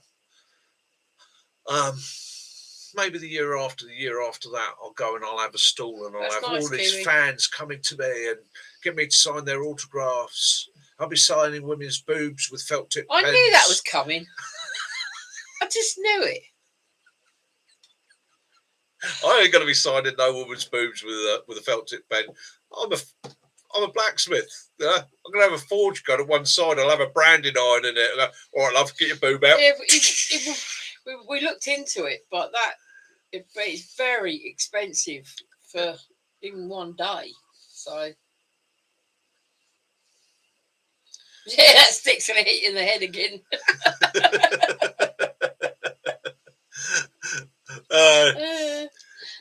There's one thing both me and Dad agreed on. Okay, you can't deny a good set of boobs. Yeah, I saw that, but yeah, him putting his fingers in the vice, and I remember watching a program where he had one of the biscuits from the Scott's Antarctic expedition. Yeah. It's in his little box. It was it's one of his most treasured items. It's actually a McVitie's biscuit, especially made for them to take out. Yeah, it's one of his most treasured items. Simple thing, a biscuit, but the link. And yeah, he is as genuine as you see. He's a brilliant guy. Thought he was fantastic. Yeah, he's eccentric, but then anybody wants to know why he's the way he is, go and look up his full name. That's all I'll say there. Go and look up his full name. He had to go to school with that. But yeah, brilliant guy, fantastic explorer. He's had some real adventures. I believe they were square. I'm pretty sure. Yeah, they were memory, square. But it was broken, obviously. But yeah, they were square, so they were. But they were actually made from McVitie's. They were literally just an oat biscuit. It was literally almost like a flour and water biscuit. All it was pure calorie, a little bit of salt in it. I think he might have done. And the idea was the guys on the expedition could literally get a burner going, put it in, a little bit of snow, heat the snow, and make a porridge from it. And that was the theory. It was just hot calories. It didn't matter if it tasted like crap. It was fuel, and that's the way they looked at it. And again, that comes back into what I've said to people quite often with the survival world. If it was a survival situation, it's nice to have something you enjoy eating. You may have to eat something that doesn't taste particularly nice. But if you know it's going to get you through the situation, it's going to put the calories, the energy, and the steam in your body for your body to function. What we were doing the other day, we were looking back through some of the actors, especially American actors, like Lee Marvin that been war heroes and that. And there was it Slim Pickens, Lee Marvin, Audie Murphy, and as well as some of the old fella from Our Dad's Army. Yeah, it's so many stories, and again, it's anybody. It's a great tradition in Ireland and Celtic Britain and the West and in Wales and in Scotland. The telling of tales, the oral history, bards, bardism, the telling of a tale, the telling of a story, the passing on of knowledge. Fantastic thing, okay? And there are some really great guys out there doing it. I mean, there's just off my head, like Mr. Ballon, tell a story that you sit there and go, you're just watching a guy tell a story, but you're like, oh, I'm wrapped with this. Fantastic. I mean, that's a great skill to have. And I used to work with a guy, Bill. I can't say too much actually, because he would be annoyed. But Bill, if you ever see this, with all respect, he was lovely. He was a little old fella, and he had done his time, and he had travelled the world. He'd seen some amazing things, but he had an ability to tell a story that would have you wrapped. And I've sat there and watched him start talking in a room full of like 50 recruits that are cleaning their weapons, and he's just sat there in the corner, and he'd just start talking, and the staff would come in, they'd be stood there, and then they'd be like, somebody go tell the bus driver he's going to have to wait half an hour, I've got to hear this out, just draw everybody in, but the whole place would just go quiet listening. Fantastic skill and ability. And it's one of those things I try and encourage people to. I'm trying to learn it myself. I'm trying to learn how to engage, talk. Like I say, I'm a shy person. I've never been a big talker, but it's that learning to try and engage, join in with people, and make things interesting. He was just saying his daughter's doing a blacksmithing course at the moment. Oh, fantastic. Excellent. Fantastic. How's she getting on? Is she enjoying it? Has she burnt herself yet? Made the offering? I was taught by it is nearly lost art. I was taught by a very old blacksmith who took me under his wing, and I burnt myself literally first day. Right, I got a burn on my arm, not major, and it was just literally a touch. And that, you're like, you remember that? I said, yeah, I will. And he said, just remember this. And he said, the gods give us the ability to bend metal. We were the first wizards. And I looked at him and said, hey, he said, blacksmith was the first wizard. He was the first man to be able to take a piece of stone and convert it to something usable. He said, we were seen as magicians, as magic people. He said, what you're doing now goes back for thousands of years. He said, and every blacksmith's passed on this bit of knowledge. Every time you make something, you'll make an offering to the gods of the fire. He said, and that offering is usually in the form of a burn. He said, whether it just might be a small ember or a spark on you, or maybe a little bit worse. He said, but you accept it. He said, don't ever argue about it, don't ever shout and scream about it, accept it. He said, that's your offering for what you're producing. So again, I have my arms, as you come up the camp, you'll see my arms are massive scars. Okay, nothing major. I've never had one, that's it's agony. I've had lots of little, oh, you bugger, that hurt. Some little holes in your dungarees. Oh, Kaz, like there's another pair of trousers gone. So, and it is a dying art. It is. Yeah, it's a very hard thing to explain to people. It's about visualization. Okay, so the art of being a good blacksmith is learning to read color. Okay, and it is all about the color and the flow in the metal, and it's being able to visualize what you want it to become. You can't make something off of a piece of paper as a blacksmith. That's an engineer's job. As a blacksmith, it just comes with time and practice. You start to see the flow. You start to see how the metal is softening, flowing, becoming molten, and how you can maneuver it. And then you learn to feel the touch and see how it's starting to harden. And as the colours change, you figure out when it's starting to become brittle, when you've got to reapply it to the heat. I could talk about it for hours. It's Gary was just saying he had to do a presentation in front of 10 people, so he spent 30 minutes on loads of questions about his presentation for bushcraft. Excellent. Again, because it's a subject you love. It's like me. I nearly started on about blacksmithing there. Give me chatting about it for hours. It's one of those things, isn't it? If you've got a real passion and a love for something, that makes it easier to share. It really does. The only one I find difficult, and I've had it a couple of times, where you've got people that don't want to be there. Okay, and they've already come in with a negative attitude, and then you start on your subject matter, and usually the first thing you get, well, what's that got to do with me? And you're like, I normally at that point I'll turn around and say, well, I'll tell you what, mate, do yourself a favour, go and sit over there, get yourself a cup of tea, roll a cigarette, do whatever you want to do, have a wander around, you clear off, because everybody else here is interested. If you're not interested, go away. Because I find those negative people just really frustrate me. I've tried in the past to engage with them and say, well, because, but they even if in their brain they were going, oh, this is interesting, they're now with the attitude of, no, I'm not going to show that. I'm going to be negative. And you can't. Good boy. Can't be What doing you with people got in like your that. mouth? He's got something red in his mouth. Right.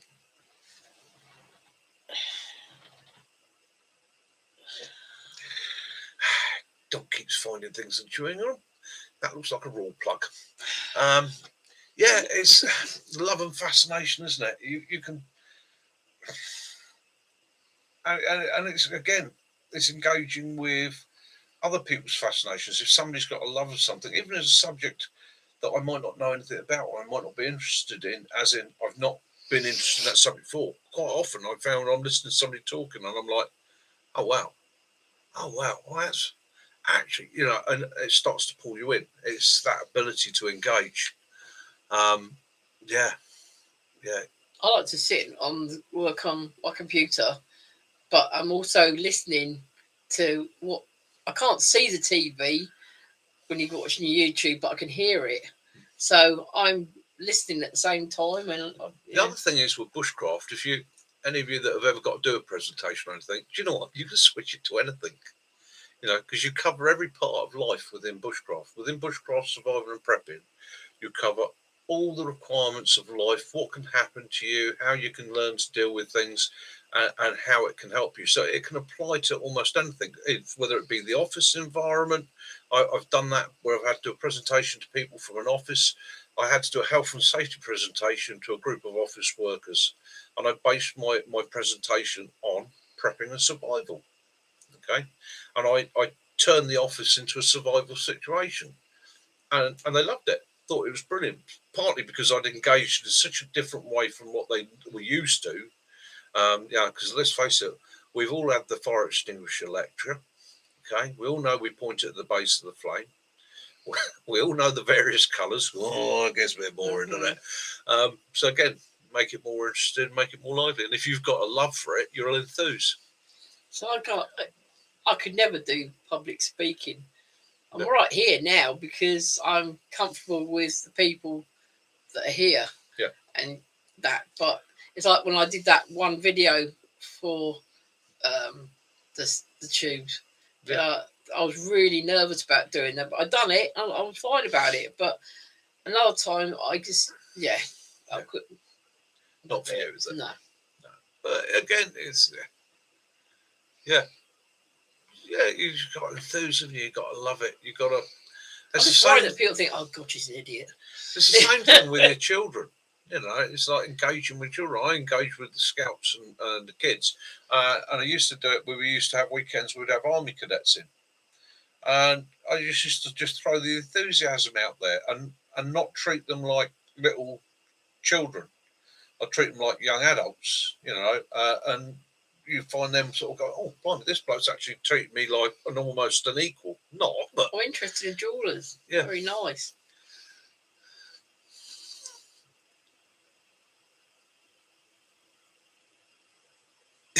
Yeah. Yeah, it's often the way, isn't it? Yeah. It's often and it's funny how it opens up niches in other people that suddenly go, oh, I've often thought about that, myself, or I've always wondered how you do this or how you do that. In that, and then it's the next thing you know, a little snowball, get bigger and bigger. Next thing you know, you've got them up the woods for an afternoon, showing them how to do it, or you're going out onto the parade square to give a demonstration of fire lighting using primitive skills. And that's the way it all starts. That's the way it all goes. And then somebody spots you and says, "You're bloody good at that. So you ever thought about doing that for so and so? Doing it for so and so?" And you go, "Oh, all right." We've done talks at schools with animals. We took in wildlife tracking, animal management. game control, conservation. It was quite Game- funny. He did a talk for young kids, and we took in 2 polecat ferrets we had and a rat, a pet rat. I think it was brown, and you told them about about litter and how litter can affect animals. And afterwards, he said, "Right, is there any kids who's got any questions?" Carl, good night, Ray. Have a good week. All right, Ray, take care, mate. And he said about his kids, and all the little hands went up. I said, "Oh, yeah, I found this mouse, and it was caught in a crisp packet, and then And it was another, looking at me, and every child and had you- an animal that was caught in something, a yeah. bottle or a crisp packet, Yeah. or it's and it quite was sweet." and it was sweet. It was wonderful. And And he these still were got a card. He made him a ones. card with a ferret picture they'd done Yeah. on it and signed But it again, for him. the thing there for me was those kids, and they were town kids, they were city kids, and they were all young. But for a little while, for half an hour, I had About them 7 or 8, in palm my hand, using their imagination and seeing the world in a slightly different way. And if out of those 30 kids, 2 of them go on to have a complete love of the outdoors, the countryside, and an understanding and a want to be part of it, job done. And that's the way I look at it. You can't convert, you can't tell everybody, you can't make the world see the light. It is. Okay. But you just got to share it with those that want to see it. They're brilliant. They're little sponges for information. Yeah. I have the same problem with the scouts. I go over to do an evening with the scouts, and it's by the time I've got my flow going, it's time to start winding up. And of course, the difficulty for me is again having to mind my P's and Q's.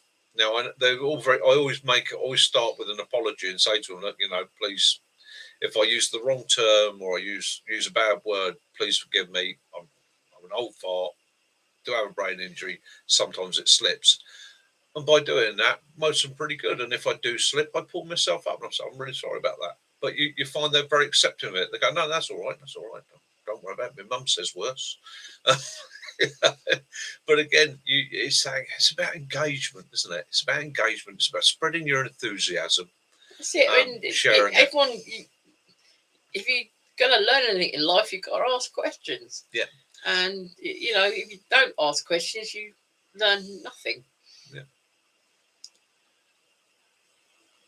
Been looking at power generation. Power generation. I've just got one of my mates has just got hold of me. He's running now a 6 kilowatts wind turbine on the side of his house.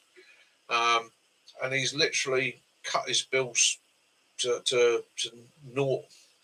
He's absolutely over the moon with it. So power generation, yeah, something worth doing. I've got a couple of systems around here that are solar powered, that are a battery backup system. So in an emergency, I can supply the house with not everything, obviously, running kettles and that, they eat it, but running the basics like lighting and that. The garden has security lights, they're all solar. I can do that off of the battery banks. So again, yeah, that's all part of preparation. It's having the other backups, it's having some bottled gas and a cooker so that you can still make a brew, you can make a soup, you can make a stew. It's adapting. And if you get into this sort of thing, what you turn yourself doing, and we've all done it, on anybody on here that's you sit there, you start off with, I only need a little gas cooker. And then you're like, well, actually, do you know what? I want one of them gasifier stoves to have a play with. And now and before you know it, you're like me. I've got a shelf over there. It's probably got 15 different cook systems on it, and different fuel systems. And then you get into meth stoves and things like that. But the way I've always looked at it doesn't matter, because I can sit there. I could probably supply us with heat and cooking facilities for 6 months if it all went off tomorrow. So. Again, it's having those resources, and that's before I have to go out, start foraging, start finding and improvising. We used to have a diesel heater in your shed. Yeah. And we also used to have one we had a 110 Land Rover, Yeah, those Yeah. diesel air, Yeah. the diesel heaters. I tell you what, anybody that's looking for an outside or camping or a shed or a workshop heat source, you're not going to beat them. John, will tell you, absolutely superb. I run two. I run one in the forge for winter work. If I haven't got the gas forge going, because my forge is literally 8 feet by 6 feet. Okay, it's tiny, but that's the old blacksmith's curse, because you're working from heat to anvil back to heat, and you have everything as close as you possibly can. And because of the chemicals, gases, and the heat, you want the whole building open sided. So literally, mine is a flat roof, open sides all the way round. Okay. So in the winter, if I'm not running the forge and I'm doing other metal work, it gets damn cold. That diesel air heater, that keeps me going nicely.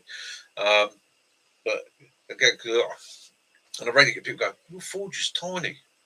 Well, look at a traditional blacksmith's forge. And literally, he wouldn't move his feet. He would come out of the forge onto the anvil, work on the anvil, back into the forge. All his tools and his equipment, all his sets, all his tongs, all his twisters, all his welding gear was all laid out within that reach, so that he could literally come out the heat, forge weld, set something. Yeah, we got the power station. It's like in our bedroom. We got I got a little torch from Temu. Yeah, little solar It was power. only about £8, and when it came, you thought, oh, it's a little, tiny little thing, but it's got a solar panel on the side, so it sits in our bedroom, so it's charging all the time, and that's got all these different lights on it. It's fantastic. Yeah. There's 101 sources out there, power and energy, and it's, again, I don't know a huge amount about it. The one that fascinates me, if I ever had to go into a survival situation, will probably be rigging up a water powered generator. That'd do. I have. I can't say where, when, or how. I was in a situation somewhere where we supplied power to a building using an old truck that had been damaged, and I basically took every small bulb out of the truck, ripped out wires and cabling, strung them through the building, and by running the vehicle, I just idle using the generator on that provided a 24-volt system throughout the building, and then even adapted that further still a bit later along, where we actually fed water into the engine and then out into a 50-gallon drum on a recycling circuit. So we had a permanent hot water supply. So it's about adaptation, and sometimes it's just think outside the box. What have you got to lose? Give it a go. It's not nuts. It's just like Steph said. You know, when if you got a power cut and you've got the ability to still cook, make yourself a nice hot drink, and have light. Yeah.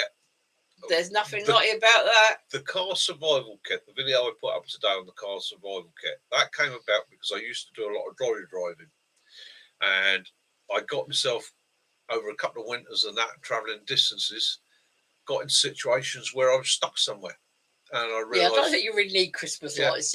That's not an important thing. Being able to carry a meal with me, or a couple of days worth of meals, to be able to have a couple of days worth of hot drinks, being able to just stop and do that, absolutely brilliant. And the proof of the pudding come to me later on. I sat on the side of a motorway one day. I sat on the centre of M25, in fact near Godstone. There you go. It's funny how things come back to you. But I sat on the central reservation like that. As the traffic had stopped moving and hadn't moved for half an hour. And I got out, set my kit up on the side of the wagon, made a brew, sat back with a cup of tea like that. And it was just the looks on everybody else's faces made me realise, hang on, if they'd seen me put that kit in the morning, they'd called me an idiot. Who's the idiot now? And that's really the art to prepping and survival. Is, yes, the right things. You are always going to get called paranoid, didn't you? Yeah. It's like in the back behind my seat is a like car tidy type thing it's got willows, it's got treats, it's got bags, it's got some food for him, it's got a spare lead for him, it's got water bowl. Yeah.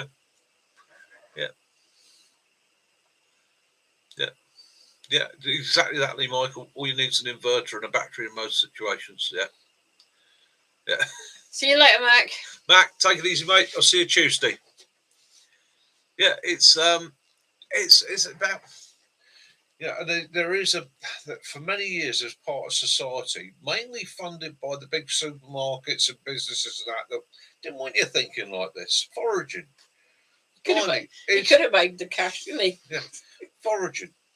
Okay, the amount of people I take out, and they're gobsmacked that I can literally walk along going, I can eat that, I can eat that, I can eat that, I can eat that, I can eat that. And they go, blimey. I go, there's no reason to be hungry. It's all there. Nature provided you a larder. Now, doesn't mean to say that I'm a greeny vegetarian and all I eat is that. And it doesn't mean I'm an expert. There are occasions where I look at something and go, so sure, no, I'll get that on this. He went out last but week. I know enough to. He went and got the scarlet elf cups, the little mushrooms, and that was nice. Yeah, they were nice. They were beautiful. And again, so it's and all that takes is a little bit of sensible learning. Okay, and at the moment, I recommend to everybody a channel, Home is Where Our Heart Is, and their books. I picked up their books. The books, knowledge to forage. Yeah, I've gained. I've gained quite a bit out of these. I already knew. I mean, I've spent years eating out of hedgerows, but these two books have taken me to the next step. Give me a lot more information, brilliantly written. And the other nice thing is with these people, they're not big business. They're completely self-funded. They pay for their own books to be printed, the whole lot. Their channel, they are. Every time I see the guy and I listen to him, I think of David Bellamy, for those of you who remember David Bellamy, because he's so excited and he enthuses so much with what he's looking at. But the guy's knowledge is huge. Based, I think, somewhere near Brighton. I'm hoping to go down and do a course later this year. But, yeah, and again, so the information's all out there. It's just a matter of finding the ones you can trust, learning from it, take that information, try it for yourself. And once it's in there, it's in there. You'll forever walk along and go, blimey, can I eat that? Can I eat that? Okay. Yeah, the growth, exactly that, the growth of knowledge. It's just, and it opens up a whole new world to you, not so much in, no, it just opens your eyes. This is how our ancestors lived. Our ancestors took most of what they needed from the environments around them. Okay, and if they did it and got us this far down history, then in a way, I feel personally, I owe it to them to learn or relearn some of the knowledge that's been lost and pass that on as much as I can and where I can. These are the scarlet elf cups. Little mushrooms, and they are amazing. And you will never you're not mistaken for anything else. The only other fungi that looks like them is also edible and also tastes damn good itself. So again, it's having that little bit of knowledge. I mean, I've known about it for donkey's years. I used to pick them up, give them a scrape and that. It's just, it's out there. It's all out there. Acorns, making acorn flour. Or acorn nuts. Yeah. Eating like peanuts. Yeah. Nice. Using sweet chestnut, using horse chestnut. Okay. The horse chestnut, it was always said for years, it's poisonous. You can't do anything with horse chestnut. Yes, you can. You make flour with it. Okay. You can use it for making coffee. It can be used, but you've got to know how to treat it, how to leach it, how to prepare it. And again, primroses. Yeah. Nice. Jason was gobsmacked this week when I took him out. Yeah. Jason's a chef. And I took him out and I said, look, when you're looking at the primrose, just look for the heads that are just starting to wilt over. They're just coming to the end of their time. They're not yet gone soft, but just starting to wilt over. Try one of those. I said, and try one of the new heads. And he tried the new head and he went, yeah, that's what I expected from it. So now try the wilted head. Now, bloody hell, they're not sweet, isn't it? I said, yes. It's coming to the end of its life. That flower head has collected all the sugars up in it that it can. It's now finishing and it's just starting to go. So it's at the maximum level of sugar for that head. No, unfortunately, there's not any real forage stuff on the land you go to, was there? There is a little bit. Yeah. As the spring comes in. Now, one of the things for Happy me, birthday, 6 days, as a Gareth. channel, I'm not a botanist. Okay, I don't know all the Latin names. I grew up in the countryside, and I've spent my time listening, watching, and learning from other people all through my life. From a small boy listening to his grandmother as she walked down the hedgerow, picking things up and eating them, and saying, "You can eat this, you can use that for that, use this for that." So that's how it all started for me. Now, Happy one of the birthday, things Lee. I'm very aware of is I am not somebody.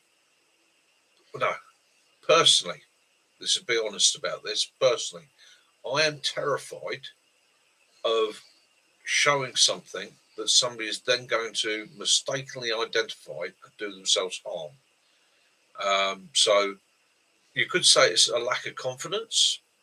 You could also say it's just there in the back of my head that if I this up and somebody misidentifies something, it could be really bad.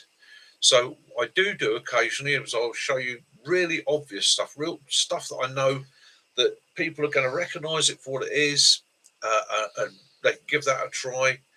Um, and I know they're not going to mess up. I also try and give tips where I can. A couple of my videos, one I did recently on the canal, where I looked down, and it might be Jason. He said, "Oh, what's this? Garlic. What's this thing that looks like carrot tops?" And I said, "Right." I said, "Stay away from anything that looks like the top of a carrot." And he said, "Why?" I said, "Because although there are some very good edibles that look like the top of a carrot, there's also things like hemlock, which you're not coming back from." No. Okay. I said, so you can misidentify, especially this time of year when it's very close to the ground, it's very young. You can misidentify, and it's not something you're going to have a nibble on, eat it, and go, "Ooh, actually, now I feel a little bit sick. It's going to kill you." I said, so again, in sharing knowledge, I'm very, very cautious. And there are so many really, like these guys, Home is Where Our Heart Is, and there's numerous other guys out there really good at showing their stuff and explaining it far better than I can. And they go for the whole shape of the leaf. Yeah, it's they put it's the got time ridges. and the years in doing what they do as well. So far be it from me to take it from them. That's their side of things. But I do, and I will. When we get up the woods, I'll probably make everybody a beech leaf salad, because again, a lot of people don't realise beech leaves is absolutely lovely, especially when they're. I like beech leaves. Oh, when well, there's a point in your leaf on a tree where it's what I call emerald. Where it's really, really young, and it's not a full green. It's sort of an emeraldy, yellowy, just fresh. It's like little blackberry bushes when they get the little fresh shoots coming up, which are coming up now. Yeah. And the little tiny shoots are really nice. Yeah. Oh, that's it. Things like the bramble, the whole plant, the whole part of the bramble, everything on the bramble is edible, except for the spikes. Okay, you use the leaves for tea. The buds are absolutely brilliant as a little snack as you go along, or in a salad.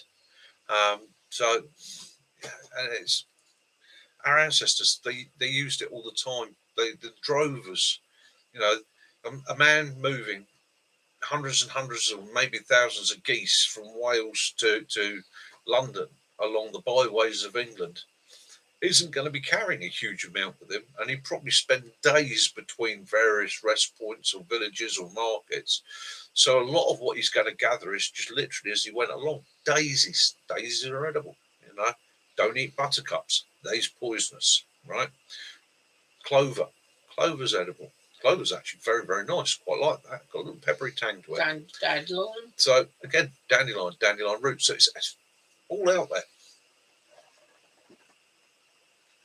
Vine leaves, yeah. Oh yeah, vine leaves. It's near 20 past 2. Yeah.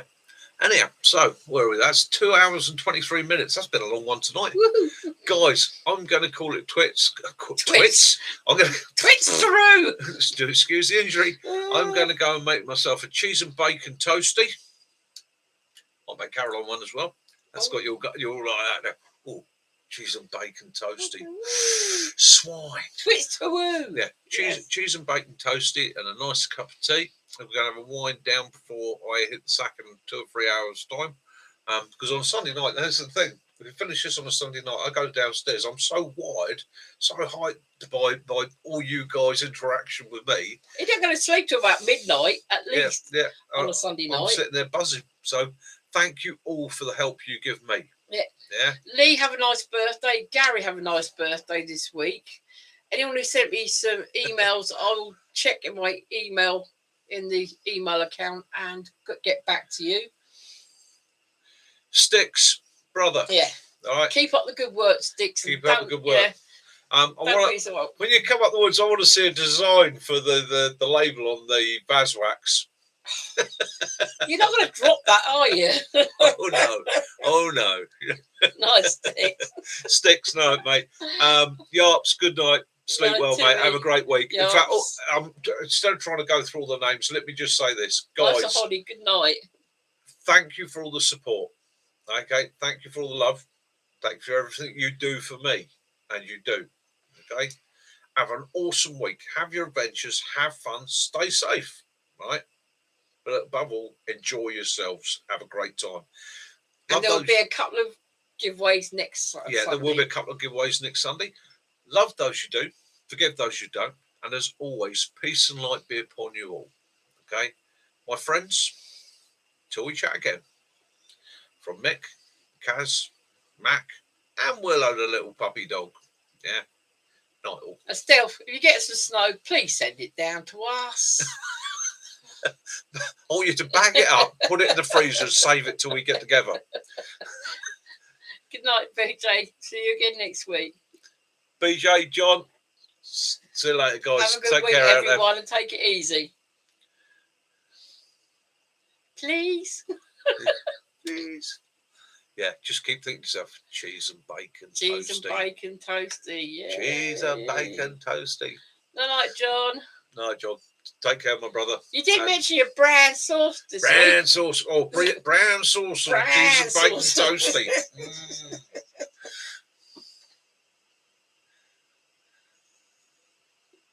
Ooh. You bugger. Brown sauce. Brown Brown sauce. sauce. Love about brown sauce. Yeah, we sent John over some Brown HP sauce. Yeah, So, yeah. yeah. I'd teach him to say it properly. Brown sauce. Yeah, you got to be Yeah. brown.